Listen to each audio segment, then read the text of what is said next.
L'année dernière, j'ai vraiment eu une prise de conscience qui a changé ma vie. J'étais en lien avec une personne qui avait un attachement anxieux. C'est eux, par exemple, qui vont appeler 3-4 personnes sans même attendre que la première réponde, par exemple, ou qui vont se précipiter vers quelqu'un, qui vont être logoriques, c'est-à-dire qu'ils parlent beaucoup. Ils peuvent être aussi dans des caractéristiques plutôt à se plaindre, à dire ce qui va mal, pas tant ce qui va bien, pour avoir au moins des miettes d'attention. Chez l'anxieux, le pire, c'est d'être seul.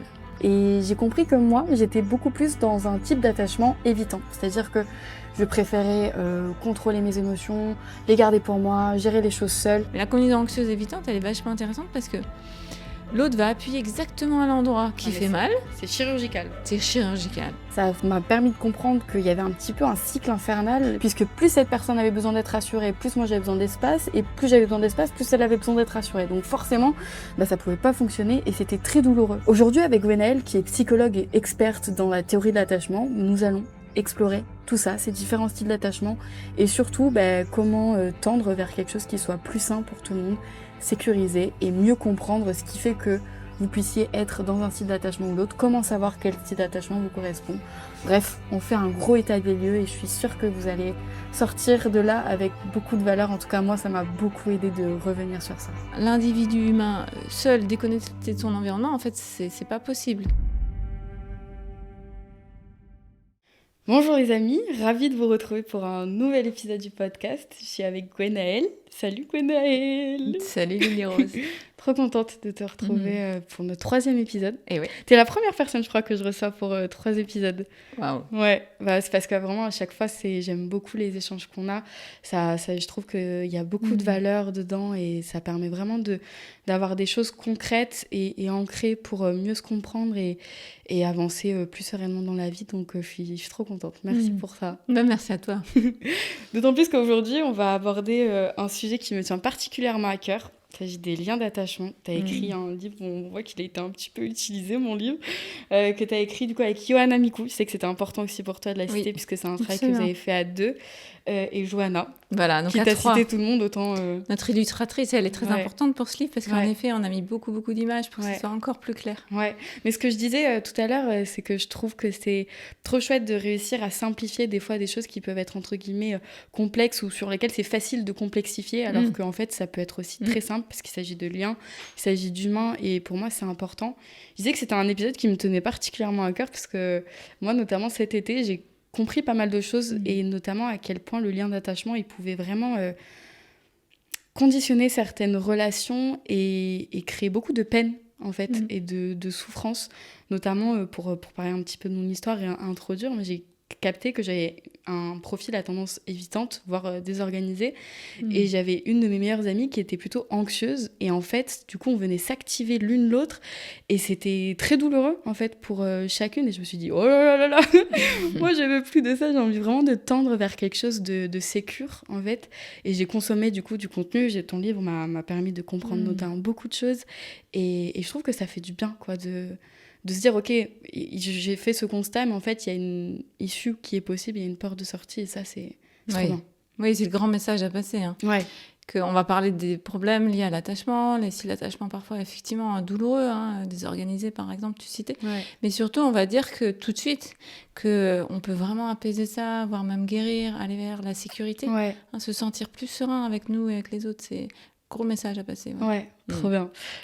J'ai une intention, notamment à travers cet épisode, effectivement, ça va être de comprendre les styles d'attachement et de rentrer un peu plus en profondeur dans chacun pour expliquer un petit peu la dynamique qu'il peut y avoir. Par exemple, je te disais que moi, j'étais plutôt évitante. Qu'est-ce que ça donne une dynamique avec quelqu'un d'anxieux pour que les gens puissent un peu comprendre ce qui peut se jouer des fois dans le lien et du coup leur offrir une opportunité de regarder un peu la situation d'un œil extérieur et de voir qu'ils peuvent en fait agir et qu'il y a en fait une explication et qu'il y a une sortie qui est possible.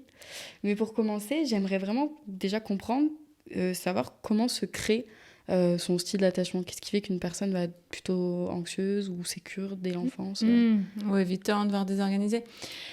En fait, moi je dis souvent que l'attachement c'est un peu comme un millefeuille. C'est-à-dire qu'il y a plein de couches, c'est complexe.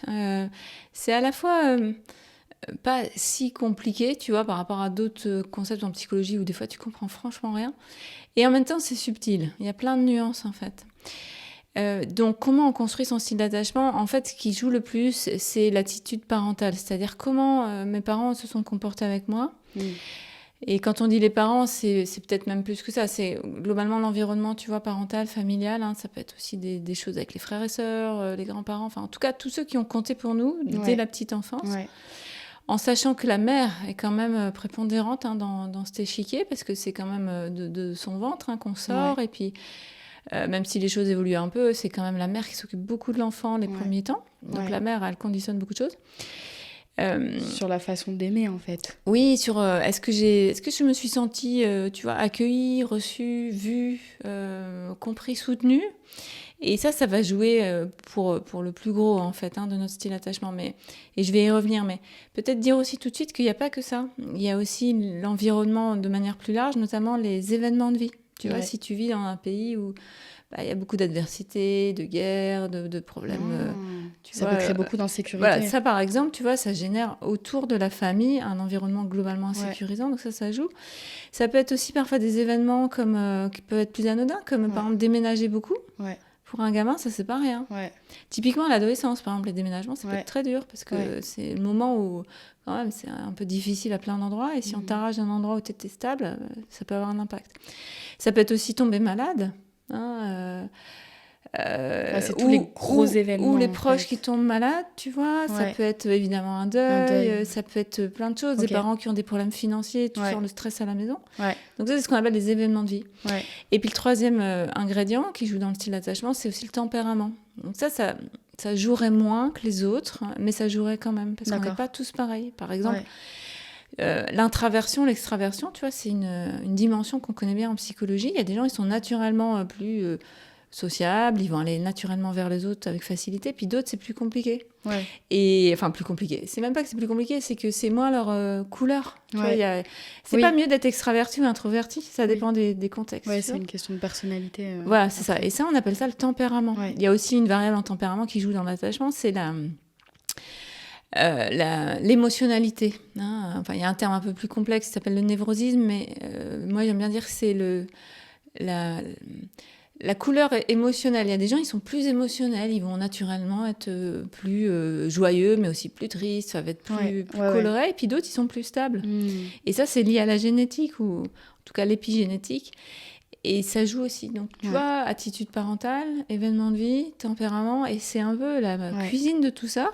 Qui crée ton style d'attachement. Et en sachant que ça va changer dans la vie aussi. Et ce que je trouvais intéressant aussi, qu'on commençait à ouvrir la parenthèse tout à l'heure, je me suis retenue de pas trop te poser de questions parce que je me suis dit on va tout laisser pour le podcast, mais c'était justement le lien à soi. Je trouve que c'est intéressant pour comprendre aussi sa manière de relationner, mais je me pose aussi des questions à quel point ça va déterminer le lien à soi et l'amour de soi, en fait, presque. Mais en fait, tout est interconnecté. C'est-à-dire que le lien à soi, l'amour de soi, il est lié à l'amour que tu as reçu, ou le sentiment plutôt d'être aimé des autres. Et un humain, il se construit dans l'altérité. On est vraiment des animaux grégaires, sociaux. On ne se construit qu'en référentiel avec l'autre, tu vois. Il y a une phrase qui dit « le bébé seul n'existe pas » de Winnicott, qui était un grand psychanalyste. Et ça veut dire que l'individu humain seul, déconnecté de son environnement, en fait, c'est pas possible. Même, tu vois, les enfants sauvages, par exemple, il y a eu quelques cas comme ça d'enfants qu'on a retrouvés. En fait, ils ont créé des liens avec des animaux, avec, tu vois, quand même des figures vivantes. On ne peut pas être seul, on est fait pour être en lien. Mais du coup, l'adage aime-toi d'abord et après, du coup, tu pourras aimer et être aimé. Alors c'est faux pour toi ? En fait, c'est des bêtises. C'est ni vrai ni faux, c'est-à-dire que on va dire que c'est plus complexe. Parce que si tu prends le truc au premier degré, tu te dis alors le chemin peut-être va être super long pour aimer tout ça. Et il peut être long, c'est vrai, selon ce que tu as vécu. Parfois, le chemin vraiment d'amour de soi réel, sincère et suffisamment signifiant, il est long. Mais il ne passe que par les autres.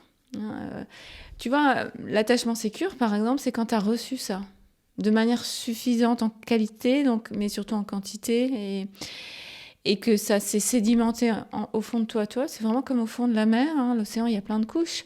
Il y a l'amour de soi qui s'est peu à peu, au fil des années de l'enfance puis de l'adolescence, créé, et qui va faire que quand tu arrives jeune adulte, tu sais que tu as une valeur, Hein, tu sais que même si tu échoues sur un truc ou que si tu te frites avec quelqu'un d'autre, ça ne va pas changer la personne que tu es. Ça, c'est un amour de soi qui a été construit dès le début. Et il y a des gens qui n'ont pas eu ça, même pas mal. Hein. A priori, ça serait une personne sur 2 qui a un attachement sécure et donc une personne sur 2 qui a un attachement insécure, qui n'a pas reçu ça tout de suite. Donc, évidemment qu'on souhaite qu'à un moment, elle arrive à s'aimer, mais ça va être que par l'amour de l'autre, hein, là plus tard, à l'âge adulte, dans l'amitié, dans le couple, ça peut être aussi des relations professionnelles, que les couches de sédimentation originelles qu'ont eu les autres vont se construire. Et c'est comme ça jusqu'à la fin de sa vie, en fait. Et ça, peu à peu, ces couches à l'intérieur de soi reçues par les autres vont faire que peu à peu, tu vas avoir cet amour de soi qui va te permettre d'aimer les autres. Donc, si tu devais reformuler, tu dirais quoi ? Laisse-toi aimer et tu t'aimeras toi et tu pourras aimer. En fait, je dirais que c'est les deux en même temps. Ouais. C'est à la fois ouvrir le cœur vers les autres pour qu'ils puissent te donner cet amour, mais parfois on est en protection, on parlera des évitants, par exemple, c'est compliqué pour les évitants, tu vois. Donc, d'ouvrir un peu pour recevoir, puis parfois aussi d'aller chercher, par exemple, oser l'amitié, oser l'amour, oser des relations qui sont flippantes, mais qui vont être réparatrices. Ça, c'est tout un poème, à nouveau, pour les évitants. Et en même temps, de voir que cet amour qu'on me donne, hein, cette attention qu'on me donne, ces compliments qu'on me fait sur mon boulot ou je ne sais quoi, eh bien ça parle de moi. Et peu à peu d'arriver à me dire, oui c'est vrai, Gwenaëlle, ce que tu fais c'est cool, donc ça veut dire peut-être que tu as de la valeur, etc. Et ça se fait pas, tu vois, comme je viens de le dire avec la tête. Ouais. Ça se ressent. Et donc c'est les deux en même temps, parce que aussi plus tu t'aimes, plus tu dis oui c'est vrai que je suis quelqu'un bien, j'ai des choses à faire dans cette vie, plus tu vas oser aller vers l'extérieur, n'est-ce pas ? Tu vas oser faire des projets professionnels, amicaux, etc. L'amour en particulier. Et donc, tu vas recevoir et ainsi de suite. Tu vois, c'est les deux vertueux. L'un nourrit l'autre, en fait. Exactement. Je fais une courte pause dans votre écoute pour vous parler d'un service que nous proposons avec Raphaël, mon associé, qui est créateur de contenu, et ensemble, nous aidons les personnes qui ont envie d'avoir plus d'impact et de visibilité sur leurs réseaux sociaux à pouvoir le faire. Donc si jamais ça t'intéresse, si jamais tu as ce besoin par rapport à ton activité, par rapport à ce que tu crées, que tu en as marre de créer sans résultat, prends rendez-vous avec nous, c'est gratuit. Ensemble, on prend 1 heure, on analyse ton contenu, on analyse qui tu es, on te fait du retour, on te donne des conseils. Gratuitement ? Gratuitement. Parce qu'on est des gens gratuits. Prends rendez-vous dans le lien en description et je te laisse avec la suite de l'épisode. Moi, ça me donne envie de savoir du coup comment chaque profil ou quel type d'attachement, quel lien à soi il entretient. Enfin, ça m'intéresserait énormément. Mais avant, du coup, pour les personnes qui disent moi, j'en sais rien, est-ce que je suis évitant, sécure, etc. Rapidement, quelles sont les questions ou les traits caractéristiques peut-être qui peuvent... ou les questions qui peuvent se poser pour savoir à quelle catégorie, entre guillemets, ils appartiennent. Donc, je vais un peu donner les grandes lignes des 4 grandes catégories. Et après, on rentrera en profondeur dedans. Ouais, voilà. Mais peut-être dire que pour savoir quel est notre style d'attachement principal, ce qu'il faut voir, c'est comment je réagis quand il y a un stress. Hein, parce qu'en fait, l'attachement, c'est toujours lié au stress. Parce que l'attachement, c'est cette force en nous qui fait que quand on va pas bien, quand on est stressé, on va chercher quelqu'un d'autre pour recevoir de l'attention, du réconfort. C'est ça l'attachement. Donc, si tu vas bien, quelque part, on peut pas vraiment dire si tu es sécure, évitant ou anxieux, parce que quelque part, c'est tranquille. Mais quand tu vis un stress, imaginons par exemple, tu apprends que tu as une maladie ou tu apprends que ton copain ou ta copine te quitte, par exemple, ça, stress émotionnel. Et à l'intérieur de soi, ça active ce qu'on appelle le système d'attachement qui va faire que je vais avoir des comportements d'attachement, c'est-à-dire que je vais chercher quelqu'un. Je vais appeler une copine, je vais tout de suite me précipiter pour aller voir, ça peut être mon parent par exemple, quand je suis encore jeune. Et je vais espérer que de ces personnes-là, qu'on appelle donc du coup des figures d'attachement, je vais recevoir ce réconfort. Tu vois. Donc, pour ceux qui nous écoutent, là, je vais décrire les styles d'attachement, mais ce qu'il faut se dire, c'est, OK, quand je vais pas bien, c'est quoi ma première réaction, tu vois ? Et c'est là où on va faire la différence. Donc, l'attachement sécure, c'est 1 personne sur 2 selon les études. Hein. Bon, prudence avec les études, mais parce qu'il y a toujours des biais. Mais bon, quand même. En tout cas, il y a des gens sécures. Ça existe. Quand tu es psychologue comme moi, tu n'en vois pas beaucoup, mais il y en a. Donc, les personnes sécures, c'est qu'en gros, ils ont vécu suffisamment d'expériences positives, tu vois, avec leurs parents en particulier, puis globalement, pour se dire, j'ai confiance en moi, j'ai confiance en l'autre et j'ai confiance dans le monde. Moi, j'appelle ça la triple confiance. D'accord. C'est-à-dire que si je vis des adversités, Bah, ça va tanguer, hein. On peut faire une dépression en étant sécure, hein, c'est possible, ou des crises d'angoisse. Mais tu vas vite te stabiliser parce que tu sais que tu vaux quelque chose et que l'autre peut être aidant et que sur cette terre, il y a des trucs chouettes à vivre, en gros, tu vois. Donc, quelqu'un qui vit un stress quand il est sécure, déjà, il appelle quelqu'un assez vite, il demande de l'aide. Hein, ça dépend un peu de quoi on parle, mais un truc suffisamment impactant, tu demandes de l'aide, tu as quelqu'un qui est là, tu reçois l'aide, tu redescends, ça va mieux, en gros, d'accord ? Et puis après, il y a les insécures. Donc, il y a 3 styles d'attachement insécures, les anxieux, les évitants et les désorganisés. Les anxieux, eux, ils ont vécu dans l'enfance pas mal d'instabilité, avec des parents qui parfois étaient là, mais pas toujours. Donc la réponse, elle était, tu vois, jamais certaine. Donc ça fait des individus plus tard qui sont jamais certains qu'on va les aider. Et du coup, ils sont pas certains aussi de leur valeur. Parce que quand tu reçois l'aide un peu une fois sur deux, forcément, un enfant, il va dire, c'est peut-être moi qui ai un problème. C'est que je mérite peut-être pas. Je mérite pas, voilà, l'attention de papa, maman, parce que des fois, ils sont là, puis des fois, ils m'envoient un peu bouler. Et puis, ça va se reproduire après dans les relations amoureuses. Donc, tout ça, ça va construire une instabilité, tu vois, narcissique, c'est-à-dire d'estime de soi. On verra d'ailleurs après comment ça se joue dans la relation amoureuse. Exactement, ça va avoir beaucoup d'impact. Et eux, s'ils vivent une mauvaise nouvelle, ils vont en fait, perdre assez vite leur socle. C'est-à-dire que ça va tanguer, mais beaucoup. Ça va pas être une angoisse, ça va être une peur, voire une terreur.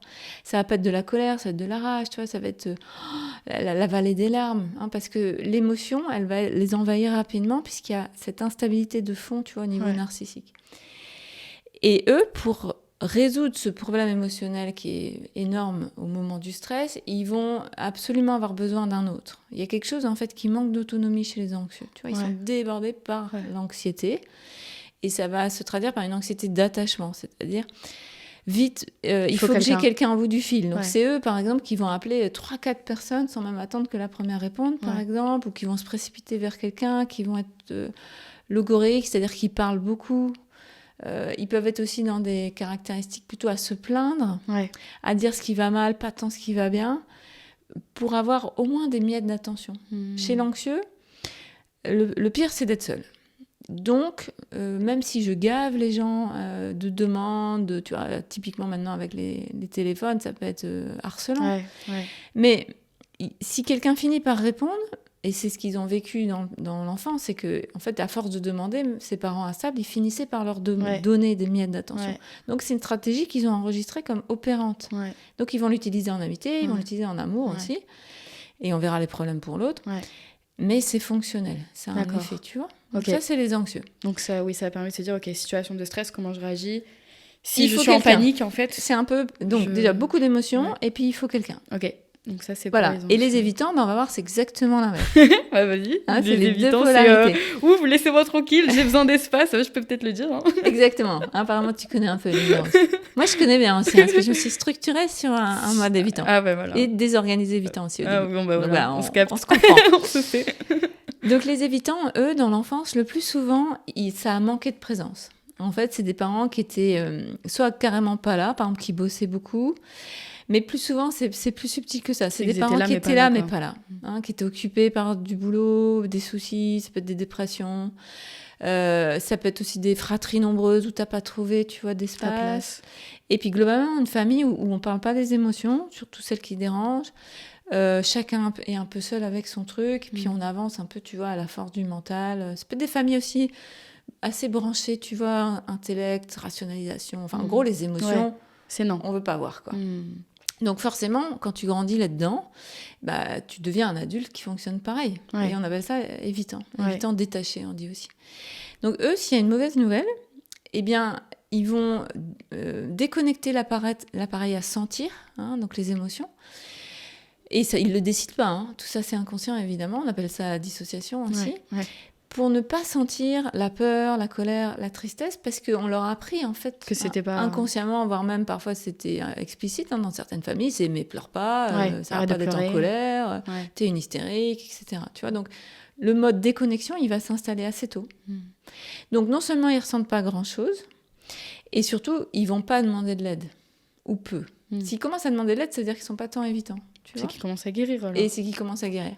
Parce que eux, leur mode, c'est je vais gérer seul, parce que quand j'ai demandé, en fait, de toute manière, il n'y avait personne. Ouais. Et ça m'a fait tellement mal qu'il n'y ait personne. Donc maintenant, je préfère pas être Prendre à le nouveau risque, quoi. déçue, prendre le risque Oui, de souffrir à nouveau. Donc je me débrouille, Ouais. avec cette croyance que avec les autres, ça sera plus compliqué, voire pire. oui, je sais que seul, au Donc, moins, je je peux me compter débrouille. sur moi, je peux gérer, quoi. Exactement. Donc ça va créer encore plus de refoulement, tu vois. Donc on voit déjà le cœur du problème. Ok. Et puis le dernier style d'attachement, on appelle ça les désorganisés. On dit aussi chaotique. Je trouve chaotique, des fois, c'est plus clair. Là, c'est une enfance chaotique, dans le sens qu'il y a plus de traumas, qui peuvent être des traumas, soit, tu vois, de tout type de violence. Ça peut être des deuils, ça peut être des graves maladies, mais ça peut être aussi des traumas de négligence. Vraiment avoir été négligé, pas vu, invisibilisé au milieu d'une famille compliquée ou nombreuse ou avec des problèmes financiers, sociaux. Enfin, voilà. C'est des histoires de vie en tout cas beaucoup plus complexes, Ouais. où il y a du trauma un peu plus que dans les autres.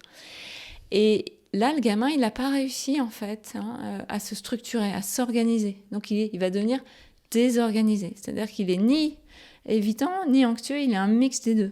Comment il réagit, lui, à un choc, du coup Donc alors lui, quand il y a un choc, c'est un mélange des deux. Donc il peut par exemple envahir son meilleur copain de texto, et puis ensuite s'isoler, aller en gros dans plus sa lui répondre grotte, quand et tu plus lui rappelles. répondre quand voilà. Ok. Ou l'inverse, tu vois, Ouais. ne rien montrer, par exemple. T'apprends un truc super grave et la personne désorganisée, elle va peut-être réagir d'abord de manière évitante, quand la dominante est évitante, par exemple. En gros, elle en dit rien. Et peut-être pendant hyper longtemps, ça peut être, par exemple, je sais pas, t'apprends une maladie grave, t'en parles à personne, tu vas faire les examens tout seul, tu te dis je gère. Et puis à un moment, ça va exploser dans une crise. En fait, la crise, elle est au cœur de la désorganisation. Ok. Crise d'angoisse, crise de colère, ça peut être des dépressions, plus souvent que chez les autres, parce qu'il y a quelque chose tu vois, qui ne s'est pas sédimenté Ouais. dans une couche fonctionnelle, parce que il faut bien dire que l'évitement et l'anxiété, c'est surtout pas des maladies mentales, même désorganisé, c'est pas une maladie mentale, c'est juste une manière Un mode de de faire. fonctionnement. Voilà. Sauf que chez les désorganisés, t'as pas de mode de fonctionnement principal. Ouais. Donc un coup, c'est j'envahis l'autre de demande, l'autre coup, je fais tout seul, et en face, du coup, tu comprends pas grand-chose. Ouais. Ouais, c'est ça, c'est personne de Voilà. dire mais je suis bipolaire ou quoi Voilà. Donc après, voilà, tu peux entendre des trucs qui sont des énormes erreurs, parce que la Ouais. bipolarité, c'est une maladie. Bah oui. Borderline, t'entends ça des fois, c'est autre chose. Ouais. Non, c'est juste que t'as pas pu t'organiser Ouais. psychiquement Une certaine encore. intensité, quoi. Parce que l'idée, c'est moi, par exemple, quand j'étais jeune fille, j'étais clairement évitante, mais j'avais aussi des parts désorganisées. Je pouvais faire pas mal de crises, je manquais terriblement de confiance en moi, ma vie amoureuse, c'était Dallas, quoi. C'était chaotique. Ouais. Et puis petit à petit, je me suis organisée. Ouais. Ça s'est structuré, j'étais moins en crise. Par exemple, moi, j'avais des troubles du comportement alimentaire, ça s'est guéri, tu vois. Ouais. Grâce à qu'est-ce qui t'a Grâce aidé à la thérapie, le fait de devenir mère, ça m'a aidée. Et puis des rencontres, beaucoup les rencontres. Ouais. Ça s'est posé, je me suis stabilisée. Et puis maintenant, je pense que je suis relativement sécure grâce à tout ça, tu vois.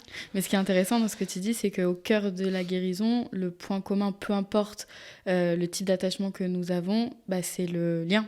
C'est le lien, absolument. C'est ça. Je sais plus si c'est toi qui m'avais dit blessé par le lien, mais guéri aussi par le lien. Oui, c'est une phrase ça vient sûrement de moi parce que c'est le titre de mon prochain livre d'ailleurs. Ah, waouh, j'ai fraîchotte. Voilà, qui ouais. sort fin avril chez Très Daniel. Ok. Et le titre, c'est Blessé par le lien, guéri par le lien. Et en fait, c'est mon histoire. Ouais. C'est mon récit autobiographique. On a fait voilà. un épisode ensemble il y a 2-3 ans maintenant, si jamais sur le sujet. parlait de ça. Écoute, peut-être qu'on fera un 4e épisode sur le sujet. Mais je veux savoir si c'était possible d'avoir un certain style d'attachement avec une personne qui peut réveiller un attachement, peut-être avec quelqu'un, je vais être très évitant, et avec quelqu'un, je vais être sécure. Est-ce que c'est... Oui, en fait, c'est là où, maintenant que j'ai expliqué les 4 catégories, il faut que je donne un petit peu des nuances. C'est-à-dire que c'est rare de se retrouver complètement dans un style. Souvent, on peut être à cheval, tu vois. Par exemple, on peut être sécure évitant, sécure anxieux, on peut être encore désorganisé, puis on sent que ça se structure. Tu vois, tout est possible déjà. D'accord. C'est plutôt dimensionnel que catégoriel, tout ça. Okay. Ensuite, ça change avec le temps. Par exemple, tu as mon exemple, j'étais désorganisée évitante, puis plus évitante, puis maintenant, je pense que je suis plutôt sécure acquis. Sécure acquis, ça veut dire, ça c'est bien que je le dise tout de suite aussi, ça veut dire qu'on a acquis une sécurité d'attachement, qu'on est allé la gagner, tu vois. Et ensuite, ça peut varier selon les contextes et les personnes. Typiquement, dans mon milieu de soignants de psy, tu as pas mal de soignants qui sont sécures dans leur taf. C'est-à-dire, ils ont confiance en eux dans leur boulot, ils émanent une certaine confiance, donc les gens vont se sentir aidés par eux. Mais leur vie amoureuse ou avec leurs enfants, ça peut être encore, tu vois, assez insécure. Donc ça peut être des contextes comme ça. Tu peux être, par exemple, plutôt sécure avec tes enfants, moi ça a été mon cas, et encore insécure avec un chéri ou une chérie, parce que les enjeux d'attachement, ils sont énormes dans le couple, tu vois. C'est un réveiller d'autres choses. Et puis après, il y a certaines personnes. T'as des gens qui peuvent t'activer dans tes noyaux, tu vois, ce que j'appelle les noyaux. On a tous un noyau désorganisé, par exemple. On peut tous vriller, quoi. On a tous un noyau évitant, on a tous quelqu'un sur la terre qui peut nous rendre fous, c'est ça? Oui, on peut dire ça. On peut tous, à un moment, disjoncter si tu vis des trucs trop difficiles. Bon, souvent, c'est pas une personne qui va te rendre fou, entre guillemets, c'est que en ce moment, t'es pas bien, par exemple. Peut-être il y a des problèmes de santé, et puis il y a des problèmes de, je sais pas, d'argent, par exemple, tu vois, un facteur. Et puis en plus, il y a cette rencontre avec cette personne, ça peut être au boulot, par exemple. Un collègue qui te fait vriller, ça passe pas, et tu te reconnais pas à réagir, par exemple, de manière agressive. Et ça vient réveiller quoi? Généralement, quand il y a des activations, ça vient quand même montrer des choses... Du fond. Du fond de nous. Oui, du fond de nous. Ça vient réveiller des parts blessées. Ça vient réveiller la petite Lily Rose, tu vois, la petite Gwenaëlle, qui, même si elle va mieux à des endroits, et ben, elle est encore vulnérable, puis ça dépend des sujets. Tu vois, je sais pas, par exemple, ça peut être la blessure de trahison. Moi, j'ai vécu une trahison il y a pas si longtemps dans une relation amoureuse. J'avais déjà connu cette blessure, je pensais qu'elle allait bien. J'ai bien vu, suite à une trahison dans un couple, que c'était encore là. Ça m'a pas fait disjoncter parce que j'avais justement assez travaillé, mais ça m'a remis dans des endroits forts. Mais c'était super parce que ça m'a permis de voir que j'avais encore à travailler à cet endroit-là et à le travailler, et du coup à guérir une couche de plus. Ouais, oui, c'est ça qui est beau, hein, je trouve, justement, de mettre le doigt sur ça. Ça donne aussi une perspective de, ok, je réagis comme ça, donc comment je peux petit à petit tendre vers autre chose pour me sécuriser. Et l'intérêt de se sécuriser, selon moi, c'est juste de se sentir apaisé, bien, avec soi et dans le lien, quoi. Oui, et puis la vie, elle est plus fluide. Moi, je vois bien... ma vie a quand même rien à voir il y a 20-30 ans, quand j'étais jeune adulte, et même par rapport à il y a 10 ans, tu vois, il y a 10 ans, mes enfants ils étaient encore jeunes, j'étais en prise avec beaucoup d'angoisse, je doutais encore de moi au niveau boulot, j'étais jeune psychologue, et bon, j'ai encore du chemin, mais je vois bien qu'il y a un endroit à l'intérieur, c'est vraiment dedans, qui est plus stable, où quand je vis un truc difficile, ça me touche, évidemment, heureusement, sinon ça serait signe de dissociation, mais je reviens à ma stabilité plus vite, tu vois. Et connaître l'attachement et s'en occuper, parfois il faut aller en thérapie, tu gagnes des points de sérénité. Et la vie, elle est plus simple. Ouais, vraiment. Vraiment. Puis c'est bon, en fait, aussi. Enfin, je trouve que c'est bon aussi, des fois, ça demande, et c'est ce qu'on va aborder justement là, mais de faire des fois ces sauts dans l'inconnu, de se dire, ok, j'ai toujours... réagit comme ça, par exemple pour un évitant, j'ose pas demander de l'aide, même pas j'ose pas, c'est presque contre ma nature, quoi, d'aller demander de l'aide. Et si je faisais le pari d'aller demander de l'aide, et si je faisais le pari d'avoir cette discussion compliquée, et si j'osais montrer la vérité, quoi, qui existe et qui est là au moment T. C'est ça. Et c'est génial. Oui. Et pour un anxieux, tu vois, pour donner tout de suite le parallèle pour un anxieux, ça sera ok, et si j'y arrivais par moi-même, et si plutôt que d'appeler Nestor ou Pauline ou je ne sais quoi, je le faisais seule, par exemple, ce truc qui me fait flipper, tu vois. Et si je régulais mes émotions, et si j'étais capable. Ça, tu vois, les anxieux, c'est ça. Pour les anxieux, le saut dans l'inconnu, il est plutôt dans l'autonomie. Et de se dire que, en fait, j'y arrive. Mais c'est là où, en plus, peut-être l'un et l'autre, finalement, s'activent. Puisque l'un a besoin d'espace et l'autre a besoin de rapprochement, et du coup ça vient, mais finalement l'un et l'autre peuvent aussi également beaucoup s'inspirer, voire même se faire grandir l'un l'autre, donc ça c'est la combinaison qu'on peut retrouver donc en amitié, en amour, même parfois dans des liens de boulot, tu vois, assez proches, mais là où c'est le plus fort, c'est quand même en amour et en amitié, où chacun a quelque part l'autre polarité. C'est ça, parce que on a tous l'image du yin et du yang, qui montre ce qu'on connaît bien dans plein de philosophies et tous les grands courants aussi de spiritualité, que nous sommes un tout. Et on a des polarités. On est masculin, féminin, on est ombre et lumière, tu vois, on est bien et mal, on est... Voilà. Et dans cette histoire d'attachement, en fait, quand par exemple t'es à dominante évitante, ce qui te manque, c'est oser les émotions, oser la vulnérabilité, oser le lien. Quand t'es anxieux, ce qui te manque, c'est... oser faire les choses seul, oser se tenir à un endroit émotionnel sans croire qu'on va mourir d'angoisse, par exemple, tu vois. Donc, Chacun, en effet, a des compétences quelque part que l'autre n'a pas. Donc, c'est pour ça qu'énergétiquement, on va souvent s'attirer l'un l'autre.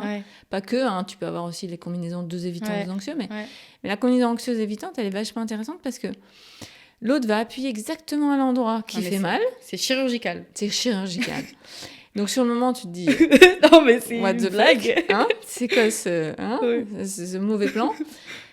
Mais a posteriori, tu te rends compte qu'en fait, oui, parce que j'étais avec quelqu'un qui, par exemple, pour un anxieux, ce gars évitant, là, qui me disait pas qu'il m'aimait, qui était hyper flou, où j'avais l'impression qu'il était là, mais pas vraiment là, je doutais du coup de moi, de ses sentiments, etc. Ça, par exemple, ça va me permettre, en tant qu'anxieux, peut-être de me positionner, par exemple, parce que les anxieux, par exemple, ils manquent souvent de confiance en eux, donc ils vont pas trop dire quand ça va pas, tu vois, ils vont pas oser. Donc, par exemple, si je suis avec un évitant qui parle pas, ou pas assez, peut-être moi, ça va m'apprendre un peu à nommer mes besoins, et puis peut-être aller chercher aussi réponse à mes besoins, pas que dans l'amour, mais dans l'amitié, donc être plus autonome.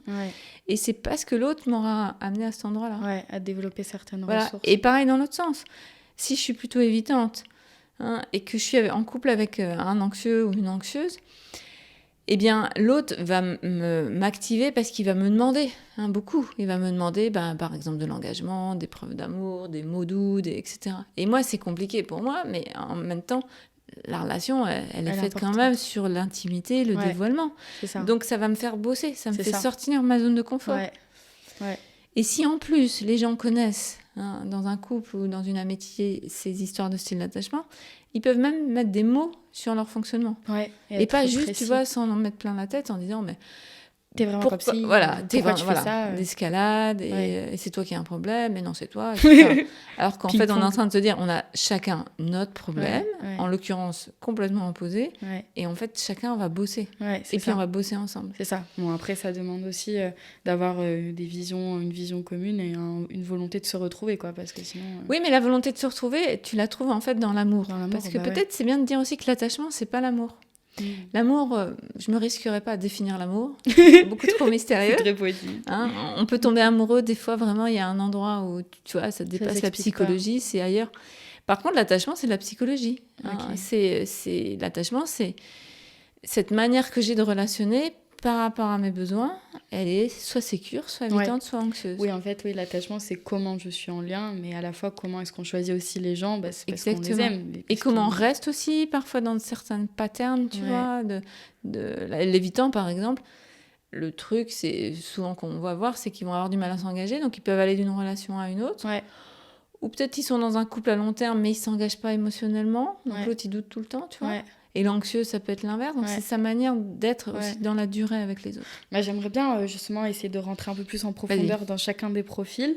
Donc, tu as commencé à donner pas mal de ressources, mine de rien, sur chacun. Mais vraiment, au niveau, donc, par exemple, on va commencer par l'évitant. Et on va passer surtout jusqu'à arriver au sécure, le sein grave. Ça ira avec les sécures. Comment? Ça ira avec les sécures, parce que globalement, eux, ils fonctionnent bien. Mais moi, j'ai des questions aussi de savoir, par exemple, est-ce que quand tu es sécure, tu peux repasser sur de l'insécurité? Réponds pas maintenant, comme ça crée un peu de suspense. Oui, c'est ça. Mais par rapport, donc on va rentrer sur les évitants. Oui. Les caractéristiques donc, d'une personne évitante, tu nous les as données. C'est des profils qui ont tendance à pas forcément vouloir s'engager, à rentrer dans le lien, qui fuient le côté qui émotionnel. Qui montrent pas leurs émotions. Ouais. Tu sais pas ce qu'ils ressentent. Tu sais pas ce qu'ils ressentent. Ils peuvent sembler, tu vois, indifférents, détachés. Tu peux les prendre aussi parfois un peu... pour des hautains ou des arrogants, alors qu'en fait, c'est juste des protections, tu vois. Ils peuvent aussi beaucoup investir le mental, l'intellectuel. Par exemple, en thérapie, ces patients, ils peuvent te faire un cours sur des sujets de psychologie, mais ils ressentent pas. C'est pas connecté, en fait. Sauf que la vie, ça se passe pas dans la tête, ça se passe dans les entrailles.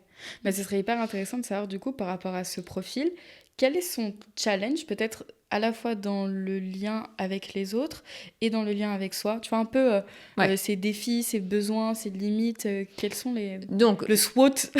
Le challenge numéro 1, on pourrait dire, c'est oser la vulnérabilité. La vulnérabilité émotionnelle et relationnelle. Mais les deux vont ensemble. Parce que qu'est-ce qui provoque des émotions? C'est la relation. Et c'est pour ça que d'ailleurs, il y a cette tendance des évitants à être plutôt seule. Parce que tant que je suis seule, je ne vais pas être activée, quoi. Sauf qu'en fait, ça ne marche pas comme ça. Mais donc, Donc, oser la vulnérabilité d'être en couple, par exemple, et d'être en couple engagé, d'aller construire, tu vois, une famille, ou même des fois, c'est des trucs tout bêtes, mais de partir en vacances, par exemple, avec son chéri et sa chérie, pour des évitants, c'est déjà beaucoup, tu vois. Ah ouais? Ouais. Ok. Et puis, de parler de soi. Oser la vulnérabilité émotionnelle, c'est de dire... Bah là, oui, je vais pas bien. Ça fait 3 jours que je te dis que je vais bien, mais en fait, c'est pas vrai. J'ai ça au boulot. Ouais. Et puis, ça me fait des nœuds dans le ventre. Puis, en fait, je dors pas bien. Donc, c'est de montrer ce qu'ils ressentent et puis de montrer leurs sentiments. Ouais. De dire, bah oui, là, je commence vraiment à ressentir quelque chose pour toi et ça me fait super flipper. Et peut-être que je vais oser cette fois-ci, la relation et pas me barrer, par exemple. Tu vois. Donc, c'est oser être connecté à soi. Ouais. Connecté à l'autre. Et à la fois, je me dis, vu que c'est des profils qui ont appris à se déconnecter et à couper, aussi, ça peut être compliqué de dire ce qu'ils ressentent s'ils ne le ressentent pas. C'est ça, comment faire c'est là où déjà ça prend du temps. On peut peut-être redire que travailler sur soi, il n'y a rien de magique. Il n'y a aucune thérapie magique, par exemple. Donc, et ça prend... plus ou moins de temps selon la sévérité de notre évitement, tu vois. Il y a des gens, ils sont très, très évitants parce qu'il s'agissait de survivre quand ils étaient gamins. Tu vois, quand c'était le désert absolu, que tu étais seul de chez seul. Heureusement qu'ils se sont déconnectés. Ils seraient peut-être devenus fous, tu vois, ou ils se seraient suicidés. Ouais. Donc, déjà, il faut du temps. Et puis après, il y a donc un peu un pari, un risque à prendre. Donc ça, c'est un peu soi avec soi. On pourrait parler de volonté, mais bon, des fois, c'est un peu jugeant de dire ça. Mais quand même, il y a une idée de, en gros, maintenant, j'y vais, quoi. Je vais oser, par exemple, je sais pas, moi, je vois des gens, ils ont 40, 50 ans et ils sont encore hyper évitants et ils sont seuls comme pas possible, ils n'en peuvent plus. Et eux, ils vont peut-être trouver, à cet endroit-là de souffrance, la force d'oser la relation, tu vois. Donc, il y a oser, la volonté. Et après, si on a besoin de thérapie, par exemple, il faut de la thérapie corporelle. Ouais. Il ne s'agit pas d'aller raconter sa vie pendant des années. À un moment, il faut aller voir le corps, en fait. Et le corps, moi, je parle beaucoup de la thérapie de EFT, avec des points d'acupuncture, l'Emotional Freedom Technique, je trouve que c'est une super technique. Ouais. Il y a le MDR qui est bien. Tu as des techniques de EFT à donner? Parce que tu nous avais donné dans l'épisode précédent une technique de tapping pour les personnes plutôt anxieuses. Tapoter sous les... Mais ça peut être aussi pour les évitants quand ils ont un moment... Par exemple, imagine un évitant, il a un rendez-vous amoureux. Ouais. Il est super flippé parce que toute son histoire lui fait croire qu'il va être une fois plus rejeté. De gérer l'émotion avant d'y aller, pour oser y aller, ça peut se faire par exemple en tapotant sous les clavicules. Ouais. Ça s'appelle rein 27, ce point. Ouais. Et puis après, il faut se faire accompagner, moi je trouve. Tu vois, pour avoir quelqu'un qui s'intéresse vraiment à la personne, qui en fait a beaucoup manqué d'attention. Dans l'attachement évitant, tu as toujours de la négligence. Ouais. Donc d'avoir quelqu'un, un thérapeute, un psy, qui t'écoute, qui est là pour toi, qui prend le temps d'aller voir tes émotions, de s'y intéresser vraiment, ça va être réparateur. Ce qu'on appelle une expérience relationnelle correctrice, c'est-à-dire il y a quelqu'un qui m'écoute. Alors c'est peut-être pas encore un chéri ou une amie, mais c'est un professionnel, donc certes peut-être je le paye, mais c'est quand même du réel tout ça. C'est un espace pour moi en fait. Et puis petit à petit ça va ouvrir mon cœur. Ouais. Donc, je vais pouvoir un peu sortir toutes ces émotions que j'ai gardées, refoulées, la tristesse, souvent la solitude, mais ça peut être aussi la rage d'avoir été seule, par exemple. Ça peut être des fois la honte, la culpabilité. Donc, quelque part, d'ouvrir mon cœur grâce à un autre, là, par exemple, un professionnel, mais ça peut être aussi un ami de confiance. Et peu à peu, cette ouverture de cœur, cette libération émotionnelle, cette liberté aussi, je sais pas si c'est oser quoi. Oser. Ouais. Et je vais pouvoir après oser avec dans la vraie vie entre guillemets, dans l'amitié et dans l'amour. Et peu à peu, on va avoir un cercle vertueux que parce que j'ai osé avec un ami de confiance, un psy ou une personne vraiment au début, je peux pas plus. Il y a quelque chose qui se détend. C'est même une histoire de système nerveux. On le connaît bien avec le psychotrauma, tout ce qui se passe. Et le système nerveux va se détendre, et puis d'expérience en expérience, d'expérience positive en expérience positive aussi, non? Oui, c'est ça. Parce que ce qui peut mais ça peut inclure des expériences négatives. Ouais. Ça peut être qu'à un moment, par exemple, j'ai osé ouvrir mon cœur, et puis je me suis pris un mur, par exemple, un râteau. C'est sûr, quand t'es évitant, c'est juste le truc dont t'as le plus peur. Et mais si tu le vis ce moment difficile, qui te fait revivre du rejet, mais que tu le vis en sincérité, que par exemple t'oses dire ta rage ou ta tristesse à quelqu'un d'autre, par exemple, que t'en parles à ta meilleure copine en disant tu vois, Je t'avais bien dit que je croyais plus aux hommes, et puis là, j'ai osé, je me suis pris un râteau, maintenant c'est terminé, je sais pas quoi. Mais si t'as une bonne copine qui te dit, ok, là, c'était pas le bon, hein, ce mec, c'était peut-être un enfoiré, hein, des fois, il faut poser des vérités comme ça, et ça te remet pas en question, toi. Hein, c'est pas parce que là, ça a foiré que ça foirera la prochaine fois. Et d'y retourner quand même, tu vois, le malgré. Et peut-être je vais y retourner avec encore plus de force, parce que je me dis, non, mais là, elle a raison, ma copine. Hein, c'était un enfoiré. Je méritais pas ça. Et je suis quelqu'un de bien. Maintenant, je commence à le sentir. Et du coup, je vais oser, tu vois. Et dans le lien avec soi, alors moi, et ça touche directement le lien avec soi, Lily Rose. Parce que si je vis une expérience positive, ça sédimente à l'intérieur une couche de... Ok, on s'est intéressé à moi, même si peut-être c'est pas l'homme de ma vie et que ça n'aura duré que quelques mois, par exemple. Il y a eu cette expérience. Donc, ça veut dire que je vaux quelque chose. Une couche d'amour de soi. Hein, et on sait bien qu'il en faut pas mal. Hein. Et ça, c'est l'amour de soi, permis par l'attention de l'autre. Ok. Et quand je parle aussi de relation à soi, c'est en fait le mode évitant. Comment, dans le rapport à moi et dans le lien à moi, il va me faire fonctionner ou parfois agir. Eh ben, le rapport, l'attachement évitant dans le rapport à moi, il fait que même si ça se voit pas en premier abord chez les évitants, mais ça impacte l'estime de soi, en fait. Hein. Les évitants, ils ont une mauvaise estime de soi, hein, autant que les anxieux, finalement. Hein. Mais c'est moins visible, parce que les évitants, ils montrent pas. Mais à l'intérieur, ils se trouvent nuls, ils se disent qu'ils sont pas à la hauteur, etc. Mais c'est un peu blindé de l'extérieur, mais à l'intérieur, c'est tout aussi abîmé, tu vois. Et le problème dans l'évitement, c'est que là aussi, ça évite d'aller regarder la mauvaise estime de soi que j'ai, par exemple. Donc, c'est pour ça que les évitants, ils ont plus de mal à aller voir un psy. Alors que les anxieux, ils vont quand même assez vite aller voir un psy en disant « Je me déteste, aidez-moi à moins me détester ». En gros, bon, je caricature. Mais les évitants, pour qu'ils arrivent à dire « Je me déteste », et puis après demander de l'aide, il faut plus de temps parce qu'ils peuvent avoir même une déconnexion de leur image, tu vois. Ils peuvent en gros fonctionner. Il y a plein d'évitants qui fonctionnent. Métro, boulot, dodo. Et puis un jour, ils tombent malades. Ils font un burn-out, une maladie physique.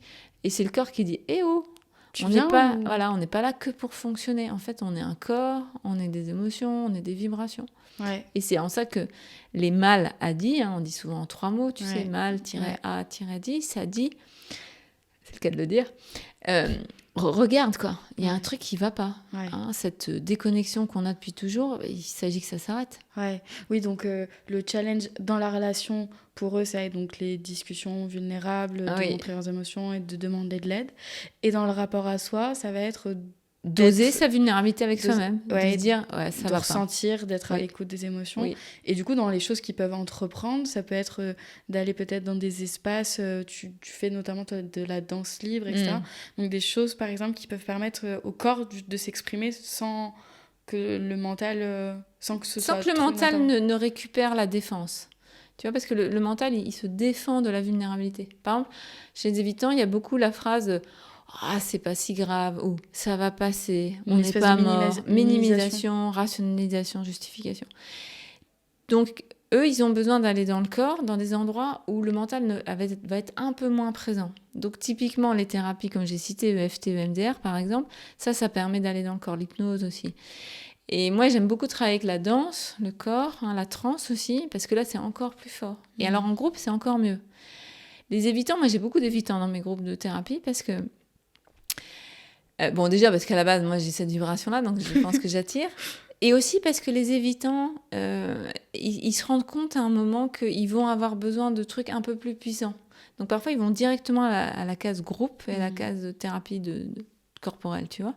Et c'est l'intelligence aussi de l'évitant, ça. Et ce qui se passe dans un groupe, quand t'es évitant, c'est que déjà, il y a d'autres évitants, donc tu peux te voir, quoi. Tu peux voir, par exemple, la personne qui dit qu'elle va bien, mais en fait, ça se voit trop qu'elle va pas bien. Et puis après, tu dis, mais moi, je suis peut-être exactement pareil, en fait. Donc, les autres font miroir, font résonance. Et puis, quand tu es évitant de voir quelqu'un qui est touché, dans un cadre de stage de groupe, par exemple, qui dure 2 jours, ben, ça va te toucher. En fait, ça va faire fondre la glace. Et ça va beaucoup aider. C'est pour ça qu'aller dans des groupes ou être dans le collectif aussi, ça peut beaucoup aider parce que à travers l'autre, je peux me voir et en fait, tu vis une expérience collective et ça permet de te voir en fait aussi Et puis ce autrement qui et aide de aussi dans le sentir groupe pour les évitants, c'est de recevoir en fait, de l'attention. du good, quoi. Ouais. Tu vois, de l'attention, de la douceur, de l'entraide, de la Ouais. compassion. Ok. Hein, qu'il y a quelqu'un qui s'intéresse à moi. Parce que pour rappel, à nouveau, beaucoup de négligence chez les évitants. Ouais. Et là, il y a quelqu'un qui s'intéresse, même si c'est quelqu'un que je reverrai peut-être jamais, c'était juste un Ouais. stage de 2 jours, mais Ouais. ça m'a hyper touchée quand elle est venue me voir, qu'elle m'a pris dans les bras, peut-être elle m'a rien dit, mais J'ai senti. Waouh, j'ai senti et quelque chose qui a fondu à l'intérieur de moi. C'était la glace qui est autour du cœur, tu vois. Trop bien. Oui, tout ça, c'est des petites expériences, des petits moments qui permettent petit à petit de tendre vers quelque chose de plus sécure et de se dire, en fait, je mérite l'amour et je mérite d'être aimée. Et en fait, je suis sympa, quoi, comme personne. Exactement, et... j'ai de la valeur. Ouais, j'ai de la Ce valeur. que je suis, c'est bien. Ouais. Et comme tu dis, c'est des petites expériences. C'est ça, hein. Ça n'existe pas un changement radical. Non, franchement, il faut être réaliste. C'est parfois un chemin qui peut être décourageant. Hein. Il y a des gens qui voudraient aller plus vite, mais on ne peut pas aller plus vite que la psyché. Tu vois, quand tu t'es protégé, quand tu as vécu des trucs super durs, tu ne vas pas laisser tomber tes défenses comme ça. Donc, on y va tout doux. Ouais. Hein, pour avancer vite, allons-y doucement. Ouais. C'est paradoxal, mais Petit clin d'œil. c'est vraiment l'idée que de s'écouter et de se respecter et d'être doux avec nous-mêmes. Ouais. De plus en plus, petit à petit. Ouais. Oui, ça, c'est vraiment flagrant, je le trouve, chez beaucoup de personnes. J'en fais partie, clairement, d'être en capacité d'être vraiment doux, aimant, conciliant, bienveillant dans les relations avec ses amis, avec la famille, les proches, mais avec soi, un discours horrible, quoi. Oui, des fois, on s'envoie des scuds. Hein. Ah, vraiment? Moi, le jour où je me suis rendu compte que je me parlais à moi-même de manière malveillante trop souvent, mais même sur des trucs bêtes, genre, je sais pas, tu fais tomber quelque chose et tu te dis, mais quelle conne. Ouais. Donc, quand on s'envoie des petits mots comme ça, tu vois, qui peuvent nous paraître complètement anodins, en fait, c'est comme si à chaque fois, tu vois, on se flagellait. Ouais. Une fois, Ouais. 2 fois, 3 fois. Et ça crée des marques. Ouais. Hein, c'est des flagellations psychiques. Vraiment. Et quand je me suis rendu compte de ça, moi, j'ai vraiment fait un travail de volonté de dire, Gwen, à chaque fois que tu t'auto-flagelles, tu te reprends et t'arrêtes. Ouais. Et j'ai fait ça avec mes gamins aussi, quand je les entendais dire à haute voix, parce que j'entends pas ce qu'il y a dans leur tête, mais... et je dis, non, arrête. Oui, ce que tu as fait, c'est peut-être bête, mais ce que tu fais n'est pas ce que tu es. Oui. Donc arrête de te dire imbécile, moins que rien, vraiment. Débile ou je ne sais quoi, ça suffit tout ça. Ouais, tu te souviens, Chloé, avec Chloé, une fois, une amie, on était partis On était où déjà ? On était allés du côté de Saucé-les-Pins. Et pareil, j'avais fait tomber un truc et un discours hyper dur en me disant mais t'es trop conne et tout. Et je lui ai dit non, on arrête de dire ça, j'arrête. Exactement. J'ai été inattentive ou je suis allée trop vite. Et essayer de se reprendre et de se dire bah non, en fait, on va arrêter de s'insulter quoi, à longueur de journée. Enfin, exactement. C'est vraiment hyper violent. Enfin bref, parenthèse fermée, mais c'est important, je trouve, quand même, de le dire. Oui. Donc ça, et pour finir sur le côté évitant, j'aimerais beaucoup que tu nous dises du coup la dynamique. Tu vois, qu'est-ce que ça vient activer dans la relation, 2 évitants ensemble, un évitant avec un anxieux, un évitant avec un désorganisé. Donc, évitant avec un anxieux, hein, c'est déjà ce que j'ai un peu dit, c'est-à-dire que l'un va appuyer sur la blessure de l'autre. Ouais. Donc, du côté de l'évitant, être avec quelqu'un qui est plutôt anxieux, il y a de l'émotion un peu forte, voire parfois même exagérée, en effet, de l'autre côté, mais ça va me permettre, moi, d'aller voir ce qu'à l'inverse, j'ai bloqué. Hein. Et puis, l'anxieux, il va venir me chercher. Hein. Si tu es en couple avec un anxieux, il vient te chercher. Là où tu voudrais juste être pépère, tranquille, dans ta grotte. Donc ça, c'est en ça que c'est à la fois difficile parfois, hein, et ça peut être beaucoup de disputes dans un couple anxieux-évitant. Hein. Ça peut être vraiment rock'n'roll. Et en même temps, très salvateur et réparateur. Ouais. Évitant, c'est un peu... Ça peut être la coloc. Tu vois, les 2 rails de la SNCF qui se rencontrent jamais, quoi. Ouais. Par exemple, un couple évitant, bon, au début, ils sont shootés aux hormones comme tous les couples, hein, c'est l'ocytocine qui joue, donc c'est la fusion de début, quoi, ça dure, on dit 2-3 ans. Mais rapidement, un couple évitant, ça peut vite déraper dans un truc où chacun de son côté a sa vie. Hein, ça peut être les tâches, par exemple, du foyer qui sont partagées. Par exemple, dans un couple avec des enfants, l'un s'occupe plus des enfants, l'autre est plutôt tourné vers l'extérieur, le boulot, par exemple. Il y a encore des vieux schémas comme ça. Et puis, on partage plus trop. Donc, on parle moins, on passe moins de temps ensemble, hein, les restos, les trucs sympas du début, il y en a de moins en moins. La sexualité, elle peut même s'arrêter dans des couples évitant. avec toujours des prétextes. Hein. On a moins de temps, les enfants, on est fatigué, Mais en fait, c'est inconsciemment une mise à distance de l'autre. Parce que la sexualité, c'est ce qu'il y a de plus intime, évidemment. Donc, c'est là où, émotionnellement, ça peut beaucoup toucher les évitants, tu vois. Ça peut être dur, du coup, à cet endroit-là, pour eux. Ça peut être ça peut réveiller beaucoup de... En fait, à un moment, souvent, ce qui se passe dans les évitants, là, notre coloc, en gros, c'est qu'il y en a un des deux, ça va plus lui aller. Il y en a un des deux, à un moment, qui va se réveiller et qui va dire, mais moi, la manière dont on vit, ça me va plus, en fait. Je veux pas vivre... avec un coloc, je veux vivre avec mon mari ou ma copine, ou tu vois, et je voudrais qu'on retrouve de l'intimité. Donc il y en a un des deux en général qui va secouer un peu l'autre, et là c'est un peu ça passe ou ça casse, quoi. C'est-à-dire que soit l'autre il entend qu'en effet on n'est pas en couple pour être deux inconnus qui cohabitent, quoi. Et là on va peut-être aller vers une résolution, voire même ça peut être un super chemin de guérison. Ou ça peut casser dans le sens où l'autre dit « Mais non, en gros, moi ça me va, pourquoi tu veux tout changer ?» Puis l'autre va se barrer. Et dans les amitiés, ça peut être ça aussi. Alors, l'amitié, il n'y a pas la sexualité, mais deux amis évitants, par exemple, ils vont peut-être faire des trucs ensemble, mais pas être. C'est-à-dire, les émotions de fond ne sont pas partagées. Alors ça, chez les mecs, c'est beaucoup plus, hein, parce qu'il y a plus de gars évitants et de nanas anxieuses, c'est un peu culturel. C'est vrai, ce que j'ai... Oui, c'est encore le cas. Quand je me renseignais sur le sujet, il y avait beaucoup de... Je voyais passer beaucoup de contenu autour du fait que, non, mais les hommes évitants fuyaient, mesdames.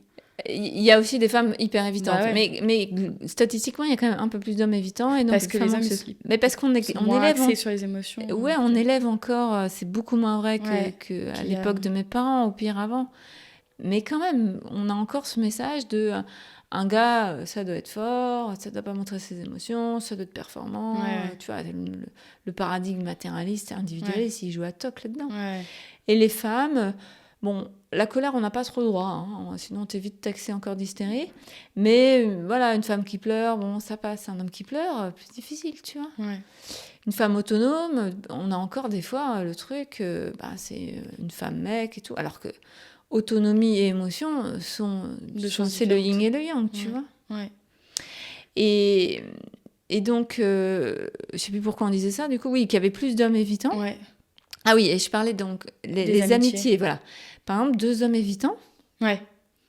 Ils se connaissent parfois depuis des années des années, hein, et ils vont, je sais pas, ils jouent au tennis le samedi, de temps en temps ils vont boire un coup, barbecue. Bon, ils peuvent s'envoyer à la rigueur des petites nouvelles de temps en temps, mais émotionnellement, nada. Et parfois, t'as des trucs sidérants. Pas, en fait. Où l'un des deux, par exemple, va, je sais pas, avoir un gros pépin à un moment, et il tombe en dépression. Et son ami va découvrir qu'en fait, il allait mal depuis super longtemps, il n'en avait rien dit, et puis il y a des traumas dont il n'a jamais parlé, etc. Et c'est escalade. Et voilà. Donc, évitant, tu vois, c'est le problème, c'est que ce qui est le cœur de l'humain, c'est-à-dire le partage, n'est pas là. Il est évité par protection. Il manque une dimension émotionnelle et intime, en fait. Fondamentale, ontologique à la nature humaine. Et tu as ouvert une parenthèse autour de la sexualité. Oui. Du coup, est-ce que l'évitant peut apprendre des choses au sein de la sexualité, ou ça peut être un terrain, on va dire, d'exploration de son intimité, en fait? Alors, l'évitant, il aura donc, en général, plus de mal à avoir une sexualité vraiment... épanouie, voire même quand on dit sexualité sacrée, moi ce que je veux dire par là, c'est où on fait pas l'amour juste pour l'acte physique, quoi. On fait l'amour pour être avec l'autre, hein, pour être dans des énergies sacrées, dans le sens que dans cette intimité profonde de la sexualité, tu rencontres l'autre dans son être, hein, dans son corps certes, mais c'est dans son être, tu vois, il y a même une dimension, on pourrait même dire spirituelle.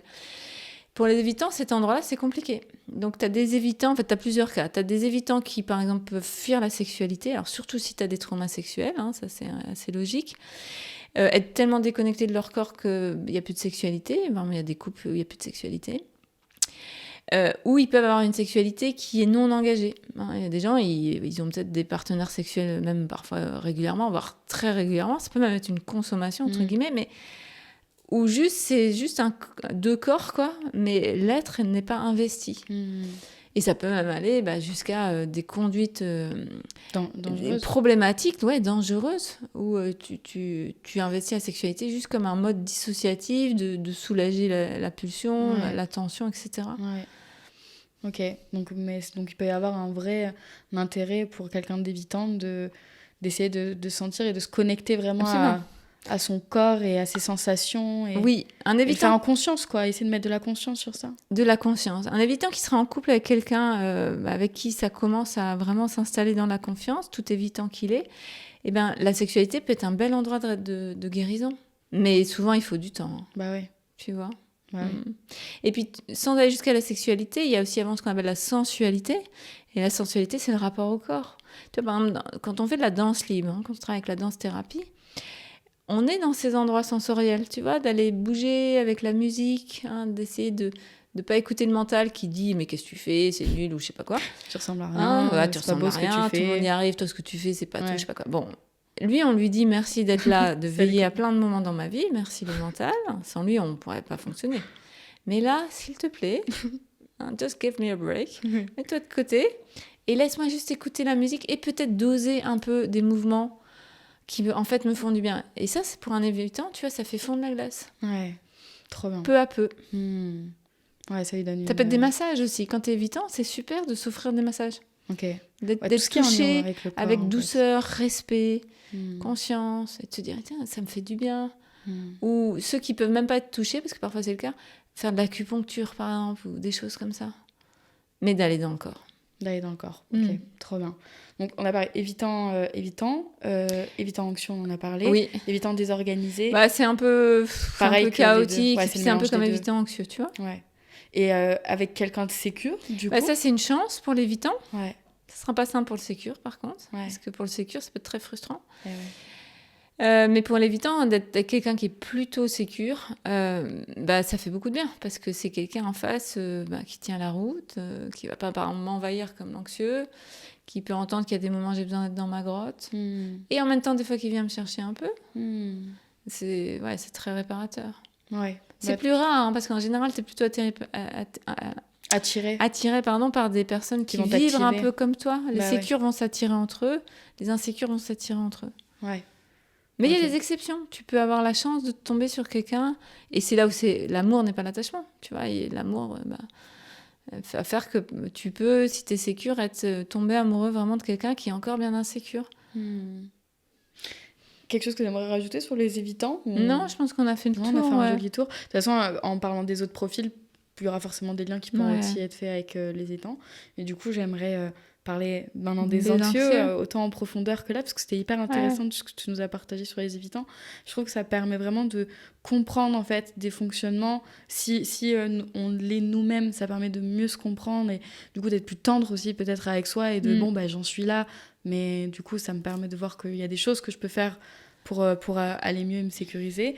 Et si c'est pas le cas pour nous, ça permet aussi de mieux comprendre quelqu'un qui pourrait rentrer dans ce type de profil, et du coup de soit pouvoir l'aider en lui transmettant une certaine connaissance, ou en tout cas en l'accueillant tel qu'il est. C'est ça, avec bienveillance et puis non-jugement. Donc les anxieux, le gros challenge, on avait commencé par ça avec les évitants, c'est vraiment de se tenir plus à l'intérieur de soi en autonomie émotionnelle notamment, parce que chez les anxieux, c'est vraiment l'idée que tout seul, je suis pas capable, je suis nulle, je vais mourir d'angoisse, je vais mourir de solitude, et en fait, c'est pas vrai. C'est une croyance en fait. Donc il faut expérimenter que c'est pas vrai, et comment l'expérimenter, c'est en osant. C'est par exemple je sais pas, un anxieux qui ose partir en vacances seul, par exemple, ça peut être un énorme challenge, ou même sans parler de vacances, d'oser faire ça seul. Ça va être aussi, surtout, apprendre à réguler ses émotions. Donc ça, il faudra parfois même apprendre des techniques de respiration. On montrait un 27 tout à l'heure, ça c'est très aidant pour les anxieux. Et puis d'autres choses qui vont me permettre de... Quand je suis tellement déstabilisée que j'ai l'impression que seule j'y arriverai pas et que du coup je étouffe les autres, et de me dire non. Avant d'appeler ma meilleure amie et de la gaver avec ça, alors que j'ai déjà gavé hier par exemple, de me dire en fait, est-ce que je vais pas y arriver toute seule ? Et si j'y arrivais toute seule, et par exemple de juste, ça peut être parfois juste différer, de dire ok, si dans 1 heure je suis toujours pas bien, oui je l'appelle, mais là je vais voir. Hein. Donc, oser aussi faire des choses seules. Je parle des vacances, mais ça peut être plein de petites Aller au choses, des cinéma, petits au défis, resto. voilà, des petits trucs où je me précipite pas sur l'autre Ouais. pour demander et de voir que à l'intérieur de moi, en fait, j'ai la boîte à outils. Ouais, ouais, oser tendre vers plus d'autonomie. Pour les évitants, eux, tu disais donc ils sont plutôt coupés, donc pour les anxieux, c'est plutôt complètement décuplé. En fait, eux, ils sont. C'est aussi une autre forme de dissociation, dans le sens que quand tu es sécure, en fait, il n'y a ni trop d'émotions, ni pas assez d'émotions. Tu es dans une zone, en fait, qui est stable. Les évitants, on a bien vu, eux, ça manque d'eau dans la rivière. Ils sont pas dans la zone, eux. Ils sont voilà, aux côtés ils de sont la hors zone. c'est ça. Les anxieux, eux, ils sont hors zone aussi, mais dans l'autre sens. La rivière, elle déborde, tu vois, et du coup, elle va nulle part, quoi, Ouais. parce que ça déborde, c'est Ouais, la crue, ouais, si tu veux, ouais. c'est la crue émotionnelle. C'est la tristesse qui devient désespoir, la colère qui devient rage, etc. Et donc, le travail émotionnellement chez eux, c'est vraiment de revenir dans quelque chose qui va être entre les deux. Contenu. Donc, c'est pour ça que je parle beaucoup des émotions, parce qu'il faut absolument apprendre à se calmer, en fait. Ouais. Et pour quelqu'un donc qui ferait beaucoup d'anxiété, donc tu as quelques conseils là à leur donner Eh bien, respiration, tu disais, donc qu'est-ce qui respiration, peut c'est aider un socle. Hein, on a notre respiration tout le temps avec nous, donc on peut être un peu coaché là-dessus, mais déjà rien que de se dire ah, je respire, et de mettre l'attention, hein, fermer les yeux peut-être, prendre 2-3 respires, et parfois il faut apprendre, donc il faut être un peu coaché, tu vois. On peut apprendre par exemple la respiration en cohérence cardiaque, hein, ça c'est une super respiration, il y a plein de vidéos qui traînent partout sur les applis, sur internet, ça s'apprend, hein, et du coup après t'es plus stable. Et après tu as des outils comme donc en EFT on apprend ce fameux point. Tu peux avoir des techniques d'ancrage, par exemple. Quelqu'un qui part en crue émotionnelle, en général, il est un peu de partout. Le fait de mettre son attention sur l'extérieur, ça c'est des techniques, on appelle ça des techniques d'orientation, de se dire ah bah tiens, là je vois par exemple une plante verte, là je vois une lampe, là il y a un coussin bleu. Ça me ramène, tu vois. Ouais. Ici et maintenant, ou de me dire aujourd'hui, c'est le 7 février 2026, je suis à Sainte-Foy-les-Lyons, je suis ici, tout va bien. Tu vois. C'est ancrage, revenir. Revenir. Et si on n'y arrive pas seul, il faut être aidé. Donc il y a tout un enjeu. Eux, leur défi pour le coup, c'est la gestion émotionnelle. Donc, et ça, effectivement, ça s'applique et dans la relation, parce que dans la relation, du coup, c'est des gens qui peuvent, entre guillemets, peut-être devenir envahissants ou étouffants ou prendre beaucoup de place, etc. Donc du coup ça pour quelqu'un d'évitant, enfin on va parler après des dynamiques, mais donc ça peut être un petit peu compliqué, mais du coup dans leur relation à eux-mêmes, c'est quoi, ça crée énormément d'insécurité, de se dire je peux pas compter sur moi, ça crée beaucoup de doutes, de culpabilité, voire de la honte. Je suis nulle, je suis pas capable de, je suis vraiment bon à jeter, hein, comme le disait ma mère ou je ne sais quoi. Tu vois, tous les vieux ancrages un peu pourris, quoi, tu vois, les croyances. Et donc, c'est de récupérer de la stabilité émotionnelle pour récupérer une estime de soi. Et de se dire, waouh, j'ai géré ma crise d'angoisse sans bouffer 3 Xanax ou appeler ma meilleure copine. En fait, je l'ai fait seule. Ou je suis allée faire cette démarche où je pensais que je pouvais pas le faire. Hein, ou je me suis mise sur un site de rencontre, par exemple, j'ai osé alors que je pensais vraiment que je valais rien, etc. Tu vois. Il y a tout un truc autour de célébrer, du coup, ces victoires. Déjà, les voir. Et puis après, les célébrer. Hein, dans le sens que, si je l'ai fait une fois, je peux le faire une deuxième fois, puis une troisième, puis ma vie, petit à petit, elle va changer, quoi. Ouais, tout ça, c'est des choses qui... Tu parlais des couches d'amour tout à l'heure. Exactement. Tout ça, c'est des couches d'amour qui peuvent vraiment servir l'anxieux. Ok, trop bien. Et dans la dynamique, du coup... Donc, anxieux. Voilà, donc... ça donne quoi ? Anxieux, c'est un peu la fusion. Fusion qui dure un peu plus longtemps que les 2-3 ans. Pourquoi ? Parce que l'anxieux est tellement hétérocentré, tu vois, il n'y a que l'autre qui compte. Donc là, je rencontre quelqu'un, ça y est, ma vie enfin va prendre du sens, ça y est, je vais être enfin heureuse, ça y est, j'ai trouvé ma moitié. Tu vois, parfois, ça peut être vraiment des mythes comme ça que par l'autre, je vais trouver ma stabilité. Sauf que c'est toujours faux. On a bien expliqué que par l'autre, au début, oui, je vais me stabiliser. Mais au fond, à la fin, c'est toujours moi avec moi, tu vois. Donc, anxieux, ce qui est compliqué, c'est qu'au début, ils font fusion. Et ils peuvent faire fusion longtemps. Donc typiquement, un couple anxieux, par exemple, les amis, ils peuvent un peu disparaître. Parce que je suis avec mon chéri, je suis avec ma chérie. Ouais. Il n'y a plus que ça qui compte. Ouais. Et ça va être un vrai problème. Parce que dès que je vais avoir un problème de couple, si je me suis éloignée de mes amis depuis quelques temps, c'est un peu délicat de dire ça va pas, mais ça fait 2 ans que je t'ai pas appelé, mais là, il faut que tu viennes. Quoi. Ouais, ouais. Donc c'est là où on voit bien qu'il y a quelque chose qui est too much, qui est trop exclusif, en fait, dans le anxieux. Et puis on va forcément être désillusionné parce que celui qui semblait être enfin l'homme ou la femme de ma vie, l'homme ou la femme parfaite, évidemment ne l'est pas, parce que personne n'est parfait. Ouais. Donc il va y avoir les premiers, tu vois, les premiers signes, les premiers grains de sable dans la machine. Ouais. Genre, il m'appelle plus autant qu'avant, on fait plus autant l'amour. Ouais. C'est bizarre, là, il rentre plus tard que d'habitude, Ouais. ou il veut pas faire ça, ça veut dire que, tu vois, ça va commencer et tout ça, à grincer. ça active toutes les insécurités. Oui, et c'est là où ça peut être... En fait, les anxieux au début, c'est juste, tu vois, donc la lune de miel, magnifique, et puis après, ça peut être l'horreur. Ouais. Parce c'est du tout au tout, quoi. Quand on se rend compte que l'autre, en fait, est imparfait, on le voit d'abord chez l'autre, mais on ne le voit pas chez soi. Ouais. Alors qu'évidemment, c'est dans les deux sens. C'est là où on va souvent... invectiver l'autre de reproches, tu vois, de voir pire. Ça peut tomber vraiment dans des trucs vraiment moches, alors qu'en fait, c'est juste qu'on est en train de sortir de la fusion et que c'est sain, parce qu'on n'est pas fait pour être fusionnel. Ouais. Et qu'est-ce qui pourrait aider les personnes qui sont dans ces dynamiques-là ? Ce qui aide, en fait, déjà, la crise va aider, c'est-à-dire que les premières crises de couple, finalement, vont aider, parce qu'elles mettent en lumière ce qui était excessif, à savoir la symbiose, la fusion.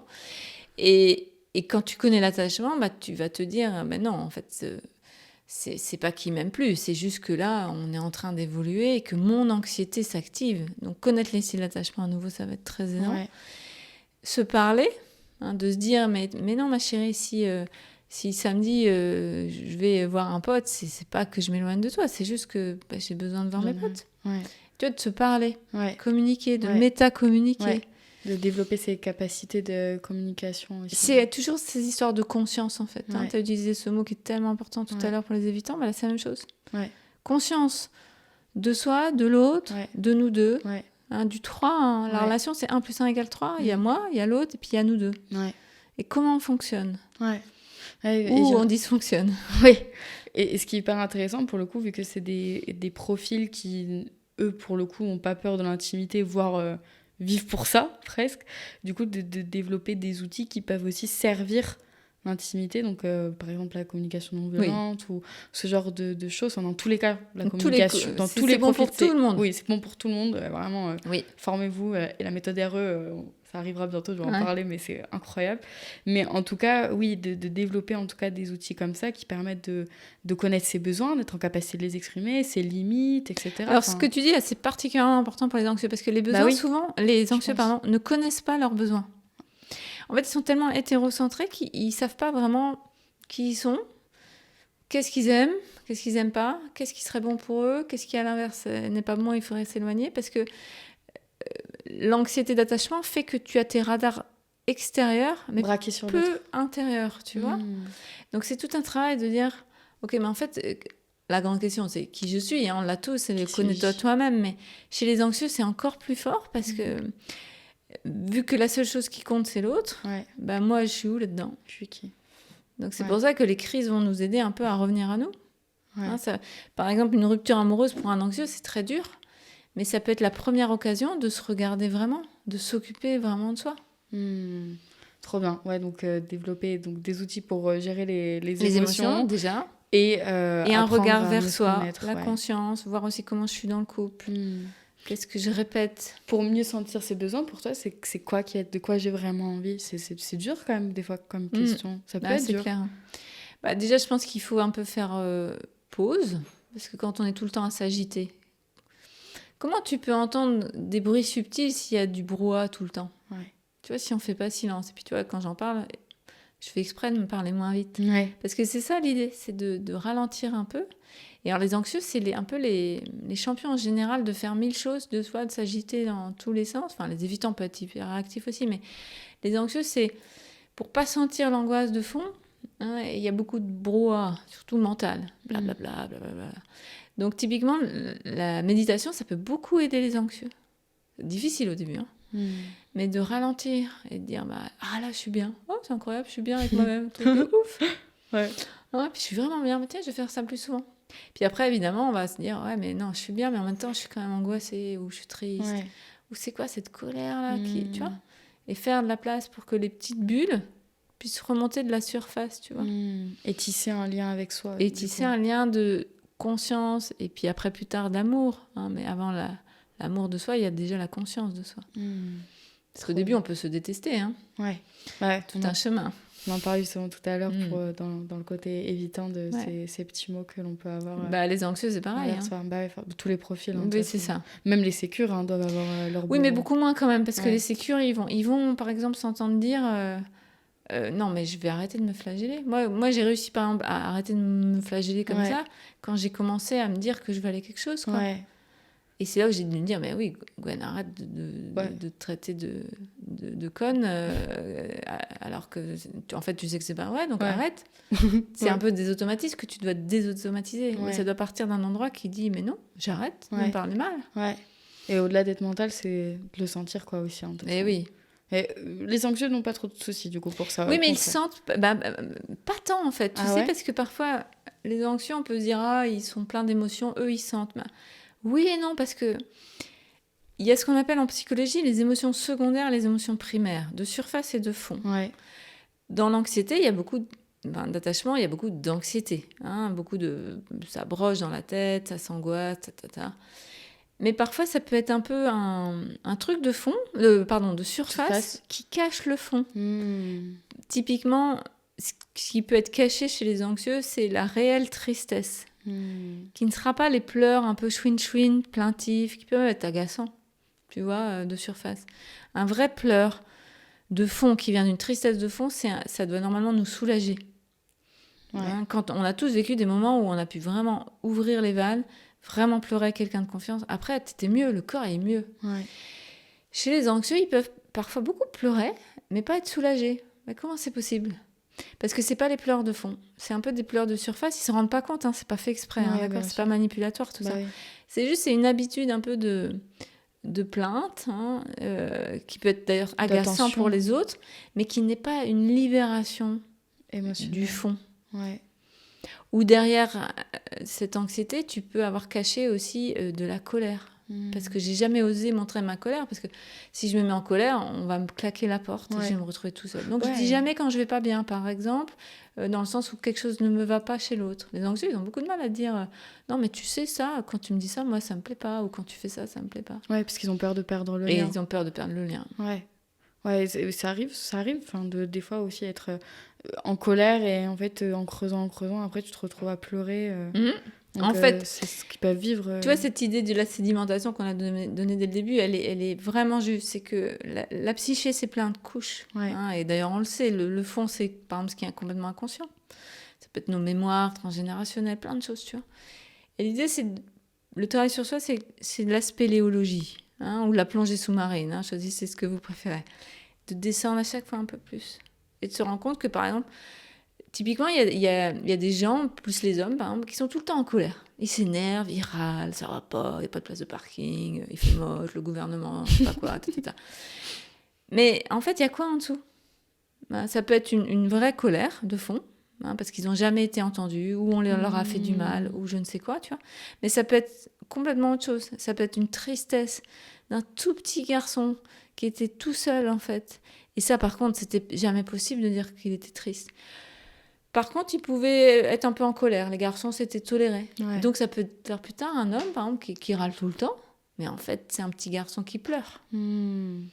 C'est touchant de voir cette dimension-là. Je trouve que ça permet d'avoir beaucoup d'empathie envers ces réactions qui peuvent être agaçantes ou à la longue fatigantes. De se dire, en fait, derrière... En fait, c'est une protection. Et derrière, il y a de la souffrance. Ouais. Donc ça, c'est important de le voir chez les autres et de le voir chez soi. Souvent, on le voit plus vite chez les autres que chez soi. Ouais, normal. C'est facile. Ok, et les désorganisés, du coup, c'est un peu un mélange des deux. Alors, désorganisés, à chaque fois, là, c'est un peu selon ce qui se passe, les circonstances, les phases de vie. Parfois, c'est plus anxieux, plus évitant. En gros, là, c'est un peu la crise. Les couples. Alors, le couple le plus rock'n'roll, vraiment, c'est désorganisé, parce que, si tu veux, ils ont les 2 parts en eux quand même bien présentes, hein, même si tout le monde a toutes les parts, mais là, c'est très fort. Et ils vont, tu vois, souvent, cette désescalade. Ça va être fuis-moi, je te suis, suis-moi, je te fuis, je t'aime, je te déteste. Ouais. On parlera des Ça peut être vraiment ce qu'on voit typiquement, tu sais, les séries et les films. Ben, tu fais pas des séries et des films sur des sécures. Ça serait ennuyeux possible. Oh, ils sont bien, la vie est belle. Ils auraient 4 spectateurs, tu vois, ça marche pas. Par contre, des gens qui s'en envoient plein la tête, qui se quittent, qui se remettent ensemble, ça, c'est bankable, ça. Ouais, il y a 14 saisons de 12 épisodes chacun. C'est ça. Ouais, bon, on va parler des désorganisés un petit peu plus tard. Et donc, anxieux, sécure, aussi pour les anxieux, de tomber sur quelqu'un de sécure aussi, c'est trop bien. Oui, donc eux, ça va être comme j'ai dit tout à l'heure, plutôt quelque chose qui va les stabiliser, bien sûr. Ouais, il y a quelqu'un qui tient en face de moi, malgré mes côtés des fois étouffants, envahissants, etc. Oui. Ouais, mais en plus, je trouve que le côté positif d'avoir quelqu'un qui est sécure face à nous, ça donne l'opportunité de voir comment je pourrais fonctionner. Parce que quelqu'un qui est étouffant, enfin qui est anxieux et du coup peut en devenir étouffant, s'il le fait face à quelqu'un de sécure, la personne elle pourra dire écoute, je t'aime, mais là j'ai besoin de temps, j'ai besoin d'espace, ça me remet en rien, etc. En fait, ça permet de montrer à l'autre comment aussi est-ce qu'il pourra faire pour, quand il se passe des choses, pouvoir communiquer, etc. C'est une modélisation. Ouais, c'est ça. Tu apprends avec un autre modèle là où tu peux aller, absolument. C'est ça le grand atout d'être avec quelqu'un qui est sécure quand tu es insécure. Ouais, ça se trouve dans les amitiés. Et alors voilà, ça peut être dans les amitiés. Ça va même être plus souvent dans les amitiés que dans le couple. Ouais, parce que dans le couple, c'est chaud. difficile. Oui, et on a parlé de la sexualité des évitants. Est-ce que tu veux dire un mot sur la sexualité des anxieux ? La sexualité des anxieux, elle est souvent très investie parce qu'elle permet d'être avec l'autre. C'est évident, tu vois. Si je fais l'amour avec mon copain... dans ces moments-là, j'ai vraiment le sentiment qu'il est là pour moi, qu'on va être ensemble, qu'on est ensemble. Il y a quelque chose qui est rassurant. Mais on voit bien que ça va être un vrai problème parce que la sexualité, c'est pas simple. Il y a des hauts et des bas, surtout si le couple commence à avoir plusieurs années, surtout s'il y a des enfants, etc. Et comment je vais vivre, par exemple, une diminution de la sexualité dans un couple en tant qu'anxieux ? Je vais le vivre avec beaucoup d'angoisse. On fait moins l'amour, donc il m'aime moins. Ça, c'est alors qu'en fait, ça n'a sûrement rien à voir. Mais l'anxieux, il va interpréter un éloignement. Et donc là, on parle de la sexualité, mais ça peut être aussi prendre l'autre dans ses bras, s'embrasser, tu vois, tous les gestes tendres. Comme un désamour. Comme un désamour. Ouais. Donc c'est là où il faudra, pareil, y mettre de la conscience, se rendre compte que parfois la sexualité est instrumentalisée pour se rassurer. Ouais.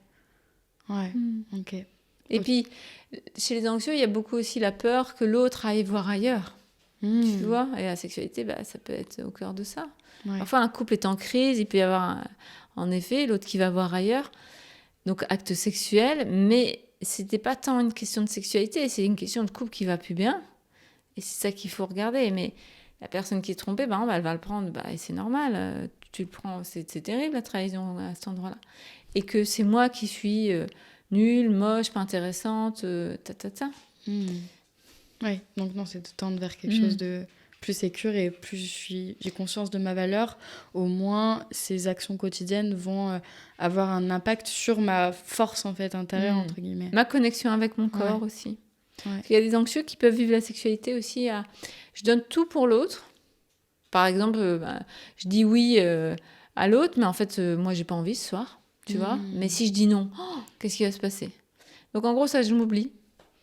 Ouais, c'est grave, c'est aussi la question du consentement, quelque part, grave, tu vois, en lien avec...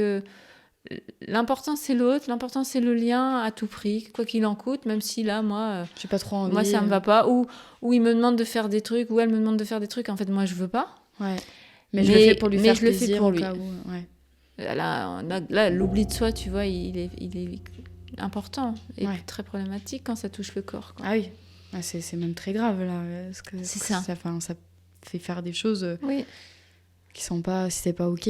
Qui sont dans les respects. Ouais, les respects de soi, ouais. Donc c'est l'oubli de soi. C'est vraiment, quand je dis l'enjeu de l'anxieux, c'est de retrouver ce socle, cette autonomie. Ce que je suis, c'est bien et je vais y arriver seule. Ouais. Et je suis importante. Et voilà. Et j'arrête de placer les besoins des autres avant les miens. Souvent, les anxieux, tu vois, c'est la copine à qui tu peux tout demander, qui osera jamais dire non, Ouais. mais tu sens bien que ça déconne, en fait, ça va pas. Ouais, c'est altruiste, mais en fait trop, et du coup, si c'est Too dans le much. trop, c'est quand même... ouais, non, Les excès sont jamais bons, Ouais. ni dans un sens, ni dans Ouais, l'autre. clairement. Ouais. Mais au début, ça peut passer pour justement quelque chose de valorisant et toujours disponible, etc. Mais en fait, c'est aussi parce que ça lui permet d'être indisponible à soi, quoi. C'est ça. Donc, l'anxieux, par exemple, concrètement, il doit apprendre à dire non. Ouais, Ou à dire non, pas tout de suite. ouais, pas Ou maintenant. bah non, moi là, ça me va pas. Ouais. Et ça, pour un anxieux, des fois, c'est beaucoup. Et en tant qu'ami, par exemple, de quelqu'un qui est anxieux, etc., est-ce qu'il y a des choses qu'on peut faire Eh bien, l'anxieux, comme l'évitant, ne se voit pas toujours fonctionner. Hein. Ouais. On voit toujours mieux les autres que nous-mêmes. Ouais. Donc, en tant qu'ami, bah, par exemple, on pourrait dire, tu vois là, ton gars, là, moi, je trouve que tu en fais trop pour lui. Ce qu'il te demande, c'est pas OK. Hein, tu es toujours, par exemple, à courir dès qu'il a un problème ou je sais pas quoi. Et moi, en tant qu'ami, je vois ça de l'extérieur et je trouve que c'est pas équilibré, votre relation. Il y a un endroit où c'est pas Tu juste vois pour toi. Donc, quand on est proche de quelqu'un qui est anxieux, qui est dans ces schémas de sacrifice, Ouais. et c'est notre job de le dire. Ouais. De dire, mais non, là, tu te respectes pas, quoi. Moi, je peux pas voir ça de l'extérieur sans te le dire. Sans rien dire, ouais. Donc maintenant, tu dis non, quoi. Ouais. Et aussi, soit lui laisser l'espace de dire non et de voir qu'en fait, quand elle dit non, ça change rien au lien, à l'amour, Et c'est ça. à tout ça. C'est ça. Ouais. Être sécure. Voilà. Aller peu à peu vers la sécurité. La sécurité, trop bien. Pour parler donc des désorganisés, donc là, on est sur le dernier type d'attachement insécure. Oui. Pour ensuite parler de un peu de sécure. L'attachement sécure. Cher attachement désorganisé, c'est à votre tour. Oui, donc on a parlé donc de l'attachement évitant, de l'attachement anxieux. Est-ce que tu peux nous parler donc maintenant de l'attachement désorganisé qui, mine de rien, a l'air d'être un mélange, enfin c'est un mélange en fait des deux, donc ces personnes-là ont tout intérêt à aller écouter et ce qu'on aura fait sur le désorganisé, sur l'évitant et sur l'anxieux. Oui, de regarder les deux. En sachant qu'il y a toujours une dominante. En fait, on dit souvent qu'on a un attachement désorganisé évitant ou désorganisé anxieux. Ça veut dire qu'il y a une dominante entre les deux. Mais en effet, par définition, désorganisé, c'est qu'il y a les deux. Ça, c'est pas organisé, tu vois, psychiquement. Donc, on est encore parfois dans des stratégies anxieuses, puis des fois des stratégies évitantes, puis ça danse un peu entre les deux. Mais il y a quand même une principale. Et pour les personnes qui ne se reconnaissent pas, eh bien, essayer de voir à nouveau quand même le premier mouvement, hein, c'est quoi ? Évitant ou anxieux ? Premier même mouvement suite à un choc. Suite à un choc, suite à une mauvaise nouvelle, etc. Tu vois ? Et puis, c'est important de dire aussi que tout ça, c'est pas des catégories. Donc, on peut, par exemple, se retrouver quand même principalement dans l'anxiété, mais avoir de l'évitement à certains moments, pas juste pas juste ponctuellement, tu vois, un peu quand même. Et en même temps, se dire, oui, mais je suis pas non plus tout le temps en crise, quoi, donc je suis pas non plus désorganisée. C'est là où on dira peut-être qu'il y a une dominante anxieuse, avec un petit peu d'évitement de temps en temps, et puis pas tant de crise. Donc ça fait du coup, c'est pas un diagnostic, déjà, c'est pas des diagnostics médicaux, mais c'est pas un style très clair, mais c'est un mix. Et l'important, c'est de voir nos parts. D'ailleurs, je dis souvent que c'est des parts, tout ça, tu vois. On a tous une part sécure, on a tous une part évitante, une part anxieuse et une part désorganisée. Ouais. Et selon ce qui se passe dans la vie, il y en a une qui est plus présente. Ouais. Hein, tu peux passer de l'un à l'autre. Et tu peux vraiment passer de l'un à l'autre. En fonction de tes phases. Voilà. Mais désorganisés, donc pour maintenant vraiment s'intéresser à eux, c'est quand même eux qui sont le plus instables. Ouais, tu disais le couple le plus rock'n'roll. Le plus rock'n'roll, c'est les désorganisés. Okay. Parce que là, c'est vraiment la série américaine. Tous les scénaristes qui nous écoutent, allez chercher des profils désorganisés, vous aurez une série. Et donc, ce qui est compliqué chez les désorganisés, tu vois, c'est que il n'y a pas beaucoup de temps de relâchement, même du corps. Hein. C'est une sorte de système nerveux à nouveau, tout ça. Donc, c'est des gens qui sont un peu en tension permanente. Pas tout le temps, mais quand même très, très souvent. Donc, d'ailleurs, ils vont souvent avoir plus de maladies somatiques que les autres, tu vois. Ils vont plus être, je sais pas, migraineux, avoir des maux de dos, des maux de ventre, voire des trucs plus graves, en fait. C'est lié aussi au fait qu'ils ont vécu beaucoup de traumas. Et ça crée on dit une porosité du moi. Alors, c'est un terme un peu compliqué qui veut dire que il n'y a pas beaucoup d'étanchéité par rapport au monde extérieur. Ils sont poreux. Donc, beaucoup de choses, eux, vont les impacter. Par exemple, mais même le mauvais temps, par exemple, tu vois, une mauvaise météo, mais des trucs plus graves comme écouter les infos. les désorganisés, ça peut vraiment les mettre super mal parce que ça pénètre à l'intérieur d'eux plus facilement que quelqu'un qui serait sécure, évitant ou anxieux, qui a plus de protection. Par exemple, qui va, si tu lui dis une mauvaise nouvelle, souffler un bon coup, respirer, insécure, et puis il va reprendre sa vie en fait. Ouais. Un désorganisé, même si c'est une nouvelle qui ne le touche pas lui, ça peut vraiment l'impacter fort parce que le moi, c'est-à-dire la stabilité psychologique, elle est poreuse, elle n'est pas aussi étanche et du coup va faire que je vais être plus anxieux, plus dépressif, plus en colère, plus de problèmes de concentration, plus de problèmes de sommeil, etc. Ouais, c'est vraiment des éponges aussi, j'ai l'impression de ce en que fait, tu c'est ça. dis. On pourrait dire plus simplement encore que c'est des éponges. Ouais. Donc, et qu'ils essorent pas assez, l'éponge aussi. Tu vois, ils peuvent un peu stocker beaucoup.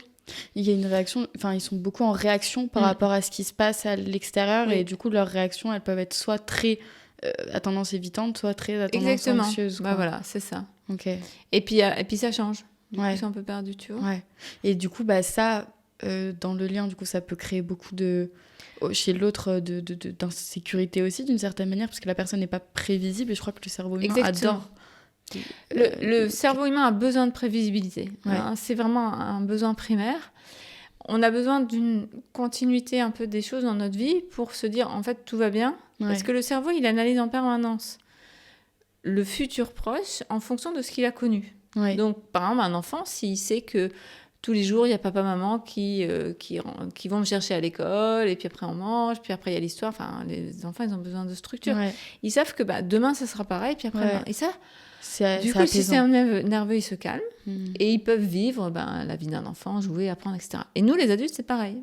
On a besoin d'une prévisibilité. Et d'ailleurs, quand tu dis crise sociale, comme par exemple la crise Covid, c'était hyper anxiogène parce qu'on n'arrêtait pas de nous dire oui, non, sortez, voilà, rentrez, oui, non, les choses changeaient tout le temps, et puis c'était presque à la minute qu'on comptait, enfin c'était fou quoi. Il n'y avait pas de prévisibilité, etc., avec l'idée que demain, déjà on allait tous mourir, et aussi que ça pouvait tout changer. Et ça a été des mois. Donc c'est pour ça que d'ailleurs qu'il y a eu beaucoup d'impact psychologique. Et pour revenir à nos patients nos patients, c'est un lapsus, aux personnes désorganisées, il n'y a pas assez de couches de sédimentation stable.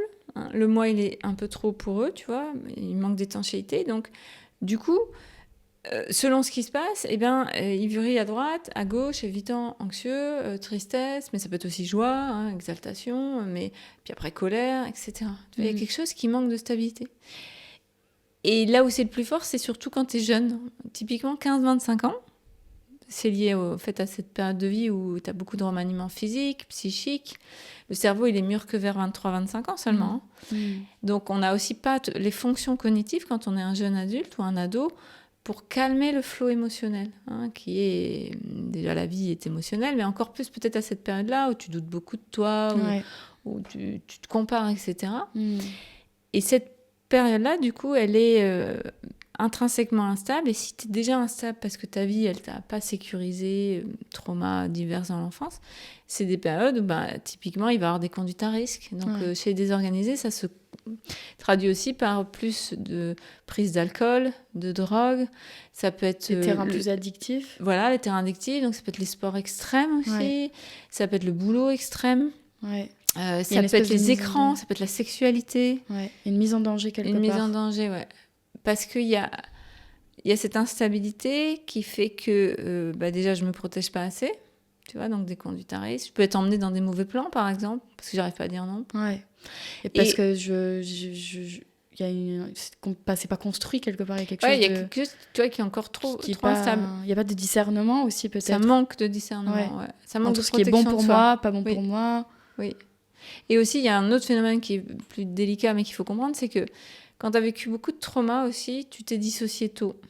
Donc tu peux te sentir très vide parce que tu t'es dissocié. Pour pas sentir qu'il y avait personne, par exemple, tu as débranché. Tu sens plus rien. Mais ça fait quoi? Du coup, ça fait du vide. Et le vide, c'est insupportable. L'imprévisibilité, c'est insupportable, mais le vide, c'est tout aussi insupportable. Donc, quelqu'un qui se sent vide, il va chercher du plein. Il va chercher de l'intensité. Et quand tu prends de la coke ou que tu conduis à 200 à l'heure sur l'autoroute, ou que tu fais je ne sais quoi qui est complètement extrême, voire dangereux, tout d'un coup, tu te sens vide. Tu te sens vivre, pardon. Enfin, pas plein, mais Ça peut être aussi les scarifications, Ouais. tu vois, des conduites comme ça où tu te fais mal. Ça peut même aller jusqu'à la tentative de suicide. Hein. Se mettre dans des trucs dangereux. Où tu es vraiment border. Hein, un comportement, on pourrait dire borderline sur, tu vois, à certains endroits. Ouais. Pour aller chercher de la sensation là où le vide dominait. Et ça, c'est important de le nommer parce que souvent, les gens vont se sentir coupables de faire ça, honteux. Ouais. Par exemple, ça peut être des rapports sexuels, tu vois, avec des gens qui, à l'évidence, sont pas bons pour nous, ou non protégés, du coup, de se retrouver dans des situations à risque, de santé, etc. Ouais. Et après, de se dire, mais pourquoi j'ai fait ça et après, tu te juges, mais en fait, sur le moment, c'est parce que tu te sentais tellement vide, puis tu as bu 2 verres, puis du coup, tu te retrouves, tu vois, à faire l'amour avec un inconnu et te mettre dans une situation dangereuse. Mais sur le moment, c'est parce que je me suis sentie vivante. Ouais. Et elles ont besoin de quoi, ces personnes, pour... Elles ont besoin déjà d'entendre ce que je dis, dans le sens que les comportements comme ça viennent d'un vide, viennent de trauma, et que c'est pas qu'elles sont... folles ou mal structurées ou pétées du casque ou je ne sais quoi. Non, c'est juste qu'il y a un endroit de grande vulnérabilité. Donc, d'entendre ça, ça va permettre de sortir de la culpabilité et de la honte. Et puis après, de commencer à prendre soin de soi. Ouais. Et là, souvent, il faut une thérapie. Hein. Ouais, bien sûr. Dans la désorganisation, il faut un professionnel qui connaisse tout ça, qui prenne du temps. Il faut travailler de manière corporelle. Il faut mettre beaucoup de douceur, beaucoup de, tu vois, de bienveillance. Parce que oui, tous ces comportements extrêmes, c'est un appel du corps, enfin, c'est un cri, ça montre que ça va pas et qu'il y a quelque chose d'extrême en fait qui s'est passé. C'est un appel à l'aide. Ouais, c'est souvent ça. À l'extérieur, genre, voyez que je vais pas bien. Par exemple, un ado qui fait des énormes conneries, par exemple, quand même, souvent, c'est pour alerter les parents. Hein. Souvent, c'est aussi simpliste que ça et ça doit être absolument vu comme tel. Ouais. Et puis, ça peut être aussi cette histoire de sentir quand je sens rien. Parce que parfois, il y a des gens, ils se scarifient, ils le cachent, donc ils n'appellent personne. Ils le font en cachette. Là, c'est donc soi avec soi. C'est, toute manière, je suis tellement merdique, je suis tellement vide, je suis tellement rien, que je vais aller me faire du mal pour ressentir quelque chose et quelque part pour m'autodétruire. Donc, tu vois, ça peut être chercher l'autre, et puis ça peut être aussi dans une autodestruction qui est cachée. Et par rapport, tu vois, quand on a parlé donc du profil évitant et anxieux et de ce qui pourrait les aider, donc l'évitant, c'est par exemple d'aller dans l'intimité émotionnelle, d'oser communiquer, de demander de l'aide. Et pour l'évitant, ça va être l'anxieux, de nommer de faire attention aux liens et par rapport aux émotions. Et d'être plus autonome et de se tenir droit, Le désorganiser par rapport à ça. En fait, là, il va falloir faire beaucoup de choses quelque part. Moi, je trouve que d'abord, il faut s'occuper des émotions qui sont souvent soit excessives, soit absentes. Ça dépend de la polarité. Quelqu'un qui est désorganisé, anxieux, en général, il y a des émotions, mais tout le temps, et qui sont vraiment plus, et qui peuvent mettre la personne en danger. Donc, il faut d'abord redescendre, tu vois, le flot de la rivière et apprendre à gérer les crises d'angoisse et les crises de colère. Les crises de colère chez quelqu'un qui est désorganisé, anxieux, ça peut amener à vraiment de la violence sur l'autre ou sur soi, tu vois. Donc ça, il faut absolument arriver à gérer ça. Et ça peut être exactement l'inverse, c'est-à-dire des gens, ils sont complètement coupés de leurs émotions. Ils ressentent plus rien, ils sont comme des zombies. Puis parfois, ils vont en plus prendre, par exemple, des cachets, des médocs ou des drogues, des trucs comme ça, et ils sont encore plus zombies. Donc eux, il s'agit à l'inverse de faire venir des émotions. Donc de sortir, et parfois, s'il y a de l'addiction, il faut même s'occuper de l'addiction en soi, tu vois. Mais dans les deux cas, c'est de remettre des émotions un peu plus dans la zone stable. Et puis, chez les personnes désorganisées, c'est aussi oser le lien. Parce que dans la désorganisation, c'est des traumas importants, toujours d'attachement, voire pire, des traumas de type sexuel, par exemple, abus divers. Donc l'autre est dangereux. Tu vois, chez les évitants, l'autre je le mets à distance, il est presque inutile, mais il n'est pas forcément dangereux. C'est juste que je préfère faire seul. Les désorganisés, c'est beaucoup plus complexe. C'est j'ai besoin de l'autre, mais en même temps, j'ai peur de l'autre.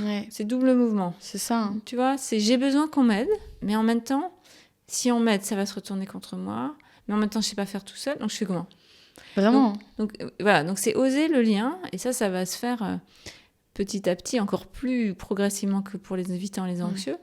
Et c'est là où il faut un professionnel la plupart du temps. Parce que c'est quelqu'un de stable. Et c'est quelqu'un de stable, c'est quelqu'un qui connaît ça, Ouais. donc qui va pas être surpris quand la personne désorganisée, elle pète un câble ou elle dissocie complet, tu vois. Elle sait, parce que quand t'es pro, tu sais. Et puis t'es là parfois pendant quand même longtemps. Ouais. Tu travailles avec le corporel et peu à peu tu stabilises tout ça. Ouais. Mais en t'écoutant, je trouve que je ressens un certain manque de clarté sur quelle boule prendre, parce que j'ai l'impression qu'il y a beaucoup plus de complexité pour un profil comme ça. Bah oui, c'est normal que tu sois un peu plus confuse, parce que la confusion est au centre de la désorganisation. Ouais. Donc en gros, tout ce que j'ai dit avant pour les anxieux et les évitants, il faut le mettre à profit, j'ai envie de dire. Et puis, s'il y a une chose qui doit être très claire, c'est de se faire aider. Ouais. Et ça ne veut pas dire des années de thérapie. Hein. Parfois, les gens, ils ont peur d'aller voir un psy parce qu'ils disent « Oh là là, mais... qu'est-ce qu'on va faire, à quoi ça sert, ça coûte cher, ça va être long. » Mais en fait, non, on va faire des choses concrètes. Si c'est des gens bien formés, ça aide quand même. Ça peut donner des fruits vite. Ouais. Tu vois, même si la thérapie miracle n'existe pas. Mais la thérapie, aujourd'hui, on est dans un monde où j'espère que ça fait plus peur aux gens parce que c'est pas pour les fous, c'est pour tout le monde, en fait. Hein. Donc, tout le monde n'a pas forcément besoin d'aller en thérapie. Mais... on a tous un peu à aller creuser des trucs. Ouais, c'est ça. Et à la fois, quand on va bien, ça peut permettre d'aller encore mieux sur certains points. Donc, au contraire, hein. Moi, j'étais très amie avec un thérapeute de couple que j'avais interviewé d'ailleurs sur le podcast. On n'avait pas parlé de ça, on avait parlé des rêves. Il me dit, mais moi, je rêve d'un couple qui va bien et qui vient me voir. Et on travaille ensemble pour les aider à aller mieux, approfondir le lien, la relation, etc. Donc, en fait, même si vous allez bien, vous pouvez aller voir c'est la connaissance de soi. C'est ça.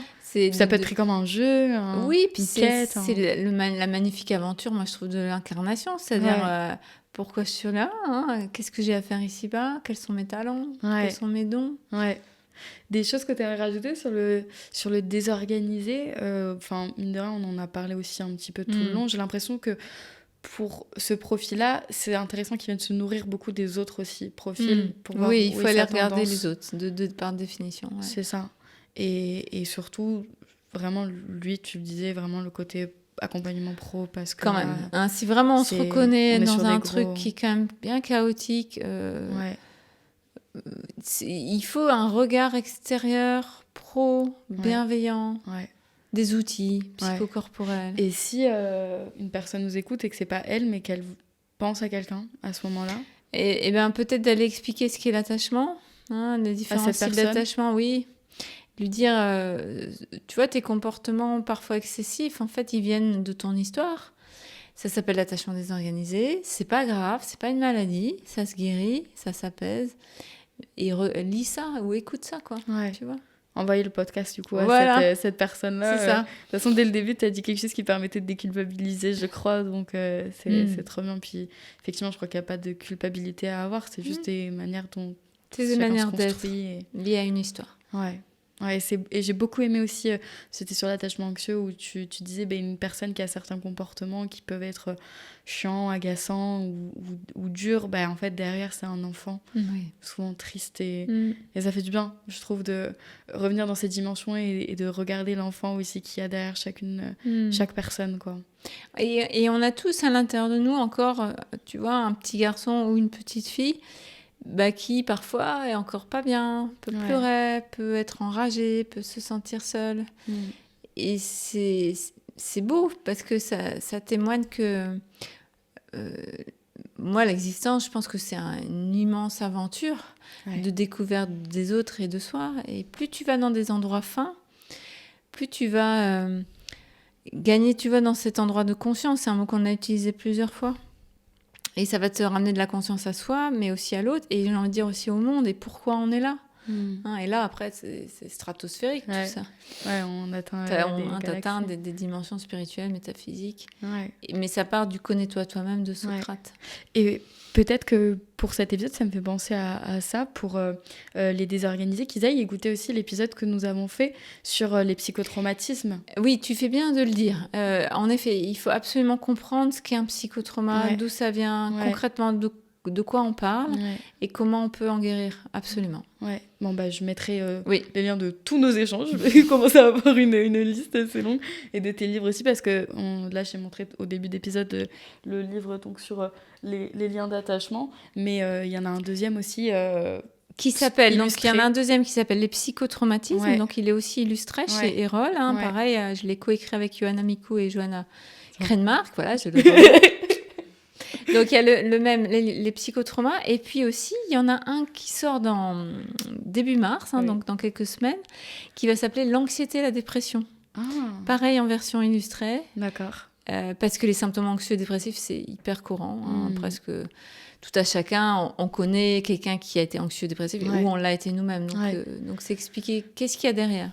Puis j'ai l'impression qu'il y a une tendance aussi collective avec tout ce bruit. Tu vois, tu parlais du bruit tout à l'heure, tout ce bruit. Et il y a beaucoup de choses qui sont envoyées, je trouve, qui peuvent créer cette anxiété, tu vois, Oui, au quotidien. au niveau sociétal, Ouais. on est quand même... Il y a plein de... Là, on vit une époque qui est anxiogène Ouais. et dépressogène, c'est-à-dire Ouais. qui crée l'anxiété et la dépression. Ouais.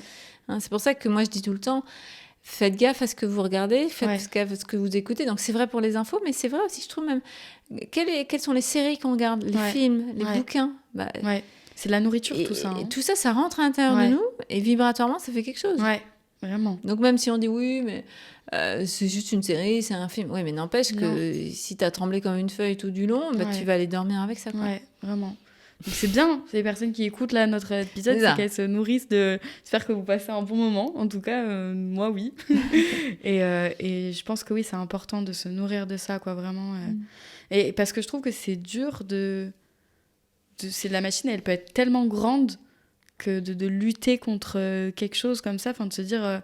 c'est comme les réseaux, moi je trouve que des fois c'est compliqué, moi je me fais souvent avoir par l'engrenage, et quand j'ai besoin de me dire, bon là c'est bon, je suis trop à voir, je vais me faire une pause, carrément je supprime l'application et ça me permet de faire une vraie pause. Je trouve que c'est dur de trouver l'entre-deux, donc c'est pas regarder les infos un peu, c'est regarde pas et nourris-toi, trouve l'information aussi ailleurs. C'est sûr, trouver la bonne dose comme ça. En fait, c'est tellement addictogène, puis c'est construit comme ça. Bah, hein. c'est ça. C'est le plus gros cerveau du monde qui sont sur le sujet. C'est des experts de psychologie, ceux qui construisent ça. Ouais. Tout est fait pour, on le sait bien. Mais même si on le sait, on voit bien que c'est plus fort que ce qu'on sait. C'est ça. Hein. Donc, par exemple, moi, je trouve le truc pas mal, c'est de pas mettre trop d'applis sur son tel et de les mettre sur son ordi. Par exemple, tu vois, moi, les réseaux sociaux, ça dépend lesquels, mais j'essaie de pas en mettre sur mon téléphone. Et comme ça, sur l'ordi, forcément, tu scrolles moins. C'est évident.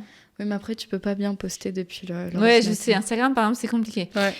mais Facebook, par exemple, LinkedIn, c'est plus des trucs de ma génération. Mais de pas les avoir sur ton tel, du coup, t'y vas moins. Ouais, c'est vrai. Ça fait du bien. Et de s'autoriser des détox numériques régulièrement. Bien. Vraiment. Il y a de plus en plus de stages. On en parle de plus en plus, c'est bien. Digital détox et tout. Mais il faut. Hein. Ouais, vraiment. Parce qu'on est en train de créer une société quand même assez lobotomisée par tout ça. Ouais, bien sûr. Ça fera peut-être l'objet d'un autre épisode. Le dernier point que je voulais aborder avec toi, du coup, donc la quatrième partie finalement de cet entretien. Ça va pas trop fatiguer, Gwenaëlle. Non, ça va. Trop bien. Merci beaucoup vraiment pour tout ce que tu partages. C'est vraiment aidant. Et je suis sûre que ça pourra vraiment aider beaucoup de gens à mieux se comprendre et avoir foi aussi en ok, je vois une petite lumière là, il y a des petites choses que je peux faire déjà et c'est trop bien. Je trouve que c'est vraiment précieux, surtout quand t'es un peu dans le noir, quoi. Pour être passé par là, vraiment, je sais que pour moi c'était aidant, donc merci pour ça. Dernier point, l'attachement donc sécure. Est-ce que quelqu'un de sécure, donc t'as fait tout ton chemin, donc soit tu es né et t'as eu la chance de naître dans une famille qui t'a suffisamment aimé, porté d'attention, etc. pour te construire en tant qu'adulte sécure. Est-ce que tu le sois devenu ou que tu le sois depuis toujours, tu peux le perdre? Oui. Oui, au même titre que tu peux être insécure et devenir sécure, c'est ce qu'on souhaite à tous ceux qui vont pas bien. Hein. Moi, c'est le cœur de mon métier en tant que psy, évidemment. Mais l'inverse, c'est vrai. Tu peux avoir été sécure enfance, adolescence, arriver jeune adulte, tu vas plutôt bien, tu as la triple confiance en soi, en l'autre et dans le monde. Et si tu vis en fait des adversités trop fortes par rapport à tes capacités psychiques, et on a tous des capacités psychiques limitées, on est tous sensibles, on est tous vulnérables, on a un corps aussi physique, tu vois, qui peut être douloureux, etc. Si tu vis un truc trop difficile, tu peux basculer dans l'insécurité. Donc, quels sont les événements qui font ça ? Majoritairement, c'est des contextes relationnels éprouvants. Typiquement, une relation avec quelqu'un qui est manipulateur, voire pire, pervers. Hein. Bon, des vrais pervers, il n'y en a pas tant. Hein. Des fois, ça fait les choux gras des magazines et des réseaux. Mais des vrais pervers narcissiques, ça existe, mais il n'y en a pas beaucoup. Par contre, des gens qui sont toxiques, qui vont me faire en fait vivre des choses toxiques, ça, il y en a. Et quelqu'un de sécure peut aussi tomber sur, à nouveau, parce qu'il y a l'amour, qui est mystérieux. Être en couple, ça peut être aussi une amitié, mais quand même, le plus souvent, c'est le couple, en fait, qui va vraiment impacter. Ouais. Aussi parce que quand tu as été sécure d'origine, entre guillemets, c'est pas très heureux, Réglage mais... d'origine. Hein, ouais, c'est ça. Bonne pioche Première à la main, naissance. tu vois, en gros. T'es un peu naïf aussi. Les sécures d'origine, vu qu'ils n'ont pas vécu des grandes adversités, ils ont eu des parents, imparfaits, parfaitement imparfaits comme tous, mais globalement qui tenaient la route. Complet, quoi. Il y avait quelque chose qui était stable. Il y avait un bon pack. Voilà, il y avait le bon pack livré avec. Tu sais quoi le bon pack de base, du coup, en vrai, d'un attachement sécure? C'est quelqu'un qui grandit ou il a donné de l'écoute, parce que du coup, ça peut permettre aussi, en tant que parent, de savoir qu'est-ce que je peux donner à mon enfant, qui est important en tout cas pour lui créer un attachement sécure. Ça peut permettre de savoir. Ce qui crée l'attachement sécure, c'est des parents qui sont sécurisants la plupart du temps, mais pas tout le temps. Hein. Ouais. Heureusement, hein, on va être imparfait. Mais la plupart du temps, les parents, ils sont présents physiquement et psychiquement, parce que tu peux être là sans être là, donc être attentif à ton gamin, parce que tu es là, répondre à ses besoins, être assez prévisible aussi, hein, que en gros, la vie de famille, elle est à peu près stable. Ouais, puis tu dis quelque chose, tu le fais. Et... Voilà, c'est ça. Et puis, dans la famille, on parle des émotions. Ouais. On peut montrer quand on va pas bien, on peut montrer quand on va bien. Ouais. On peut demander de l'aide pour des choses, on va la recevoir. Ouais. On peut être soutenu, par exemple, quand tu es jeune adulte et que tu dois partir à l'autre bout de la France pour aller faire des études, et les parents, moi j'ai mes enfants, ils sont à cet âge-là, donc je vis ça en ce moment. Ça fait quelque chose. Moi, mon grand, il a 18 ans, il est parti au bout du monde, là, en Inde, depuis 4 mois déjà, avec son bac en poche. Évidemment que ça me fait quelque chose. Évidemment que j'ai des angoisses de mère. Mais je suis suffisamment sécure maintenant pour savoir que il s'agit évidemment de le laisser vivre ce qu'il a envie de vivre, tu vois. Donc c'est ça aussi, être sécurisant pour son enfant. C'est pas que le protéger, c'est aussi être la base, un peu comme un porte-avions, tu vois.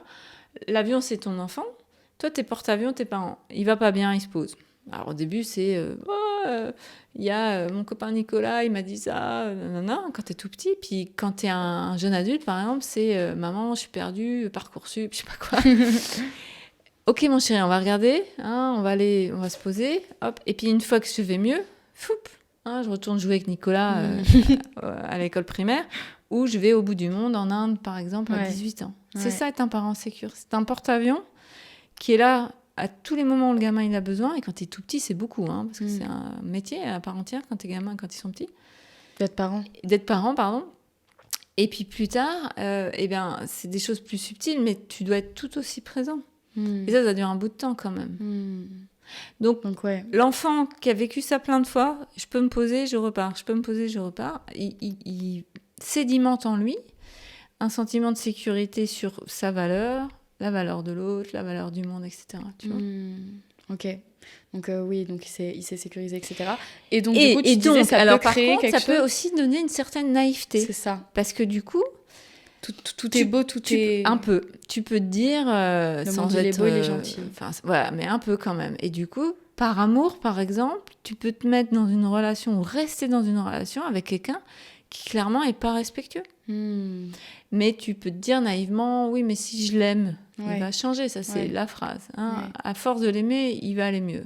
Pauvre Bossaigne, il a vécu des traumas, ses parents, je sais pas quoi, Donc, moi, je lui donne de l'amour, et par mon amour, il va changer. C'est vrai que l'amour, c'est magnifique, ça peut vraiment guérir les autres, mais c'est quand même l'amour de soi à la fin qui guérit soi-même. Et il y a des gens, ils sont tellement abîmés, même tu leur donnes plein d'amour, ils peuvent pas recevoir, tu vois. C'est comme si tu t'envoies, mais tout de même, la porte, elle est fermée, ou alors ça passe, mais tellement peu que dedans, ça ne sédimente pas, et ça reste un peu tout pourri, tu vois. Ouais, c'est ça, donc ils peuvent s'épuiser des fois dans des relations. Donc tu peux t'épuiser dans une relation où tu donnes quelque part trop, et dans un panier percé en plus. Pas. Et toi tu reçois pas aussi, parce que c'est un peu que dans un sens, donc ça peut vraiment déséquilibrer. Et puis ça peut être pire, tu peux être avec quelqu'un qui non seulement ne te donne pas, mais même peut être agressif, dévalorisant, desqualifiant, t'isoler de tes amis. Enfin, et là, on parle vraiment de la toxicité comme on l'entend classiquement. Ouais, et ça, quelqu'un qui est sécure, s'il vit ça sur une durée assez longue, parce que si tu vis ça juste quelques semaines, quelques mois, ça va aller. Tu vas garder ton socle. Ouais. Mais si tu ça vis ça force même peut-être, tu dis oh là là, attends, tout le monde tu n'est peux pas même beau, te dire waouh, tu peux gagner un peu de discernement.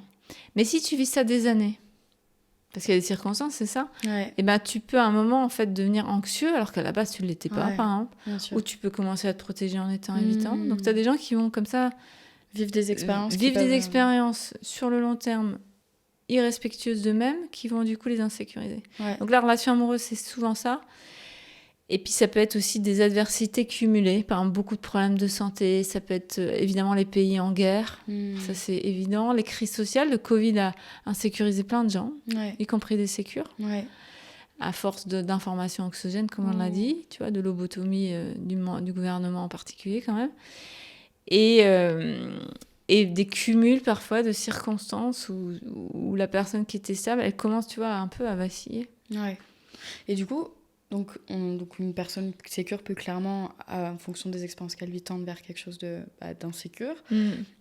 Une fois que tu es sécure, est-ce qu'il y a des choses à faire, entre guillemets, pour maintenir cet état ? Être dans des relations sécures le plus possible. Ouais. Ce qui va être le cas quand même la plupart du temps. Parce que tu vas attirer aussi. Tu vas attirer à toi déjà, donc couple, amitié, même boulot. Tu as aussi quand même la capacité à voir, même s'il peut y avoir une naïveté, mais si par exemple ta meilleure copine, elle te dit « Mais tu sais, Lily Rose, là, ton mec, moi, j'aime pas comment il te parle. » Au début, tu vas peut-être te dire « Oh, bah non », puis dire « Oui, si Gwenaëlle, elle me dit ça, c'est peut-être qu'il y a des trucs que j'arrive pas à voir. » Ça, quelqu'un de sécure, par exemple, il va l'entendre. Alors que l'anxieux, par exemple, il dira mais elle dit n'importe quoi, Gwenaëlle. Elle est jalouse. Et elle est jalouse, elle kiffe mon mec, elle veut me piquer, je sais pas quoi. L'évitant, il voudra même pas en parler, donc c'est même pas un sujet, tu vois. Alors que le sécure, il va se dire oui, et si elle dit ça, c'est parce qu'elle m'aime, il y a de la bienveillance. J'ai confiance en elle. C'est quelqu'un qui sait peut-être mieux que moi à certains endroits où je me vois pas, parce qu'on a tous des zones avec. Et du coup, le sécure, il va quand même plus facilement sortir d'une relation. Si la relation n'est pas trop sécure, parce que si tu es en couple avec quelqu'un qui est vraiment toxique, il peut te dire mais écoute pas Gwenaëlle, c'est elle qui est jalouse, puis après tu as le doute.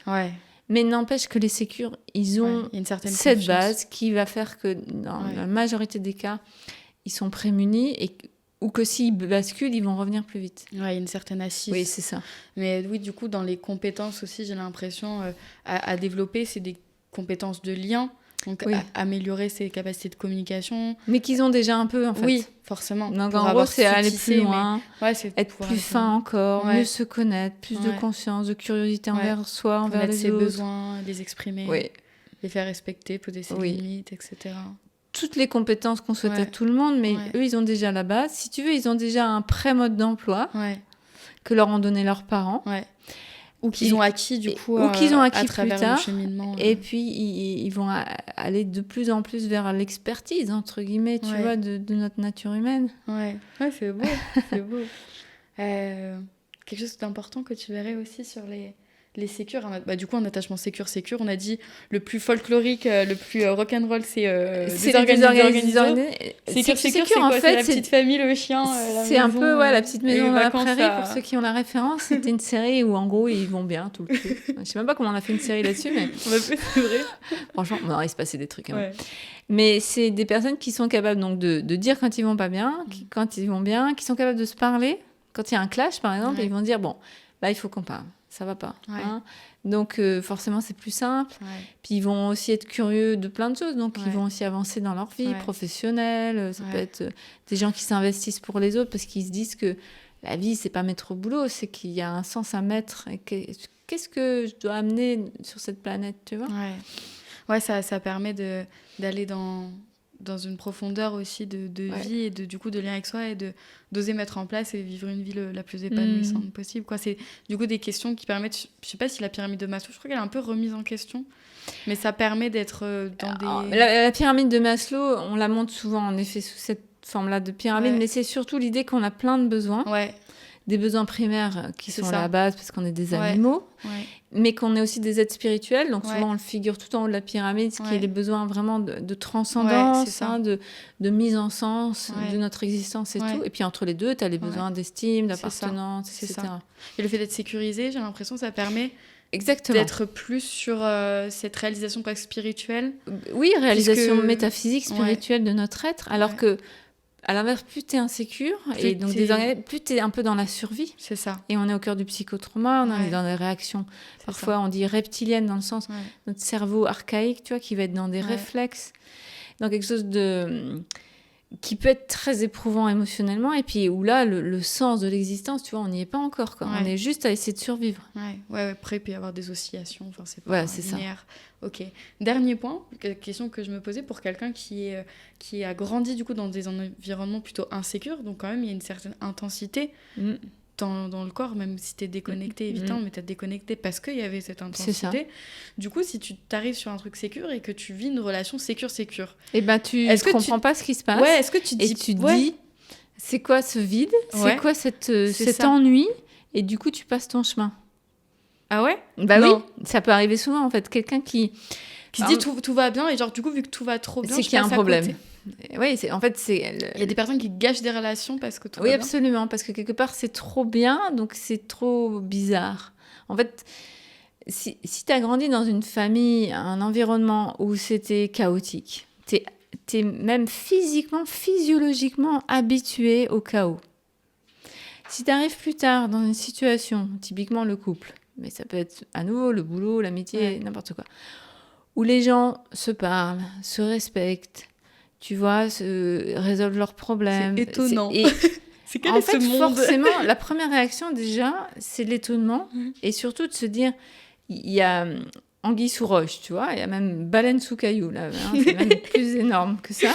C'est de se dire, il y a forcément un truc qui va pas. Hein, que par exemple, si cette collègue, elle est sympa avec moi, c'est qu'elle est stratège et qu'elle est sympa avec moi, mais après ça va se retourner. Tu vois, il y a forcément de la méfiance. Même si t'es sécure, tu peux avoir ces restes de... Alors, si t'es sécure, bah, t'es plus... Si t'es sécure acquis, par exemple, Ouais, t'as acquis, en fait, du discernement. Ouais. Donc là, non. Là, tu vas te dire, non, elle est vraiment sympa avec moi. Oui.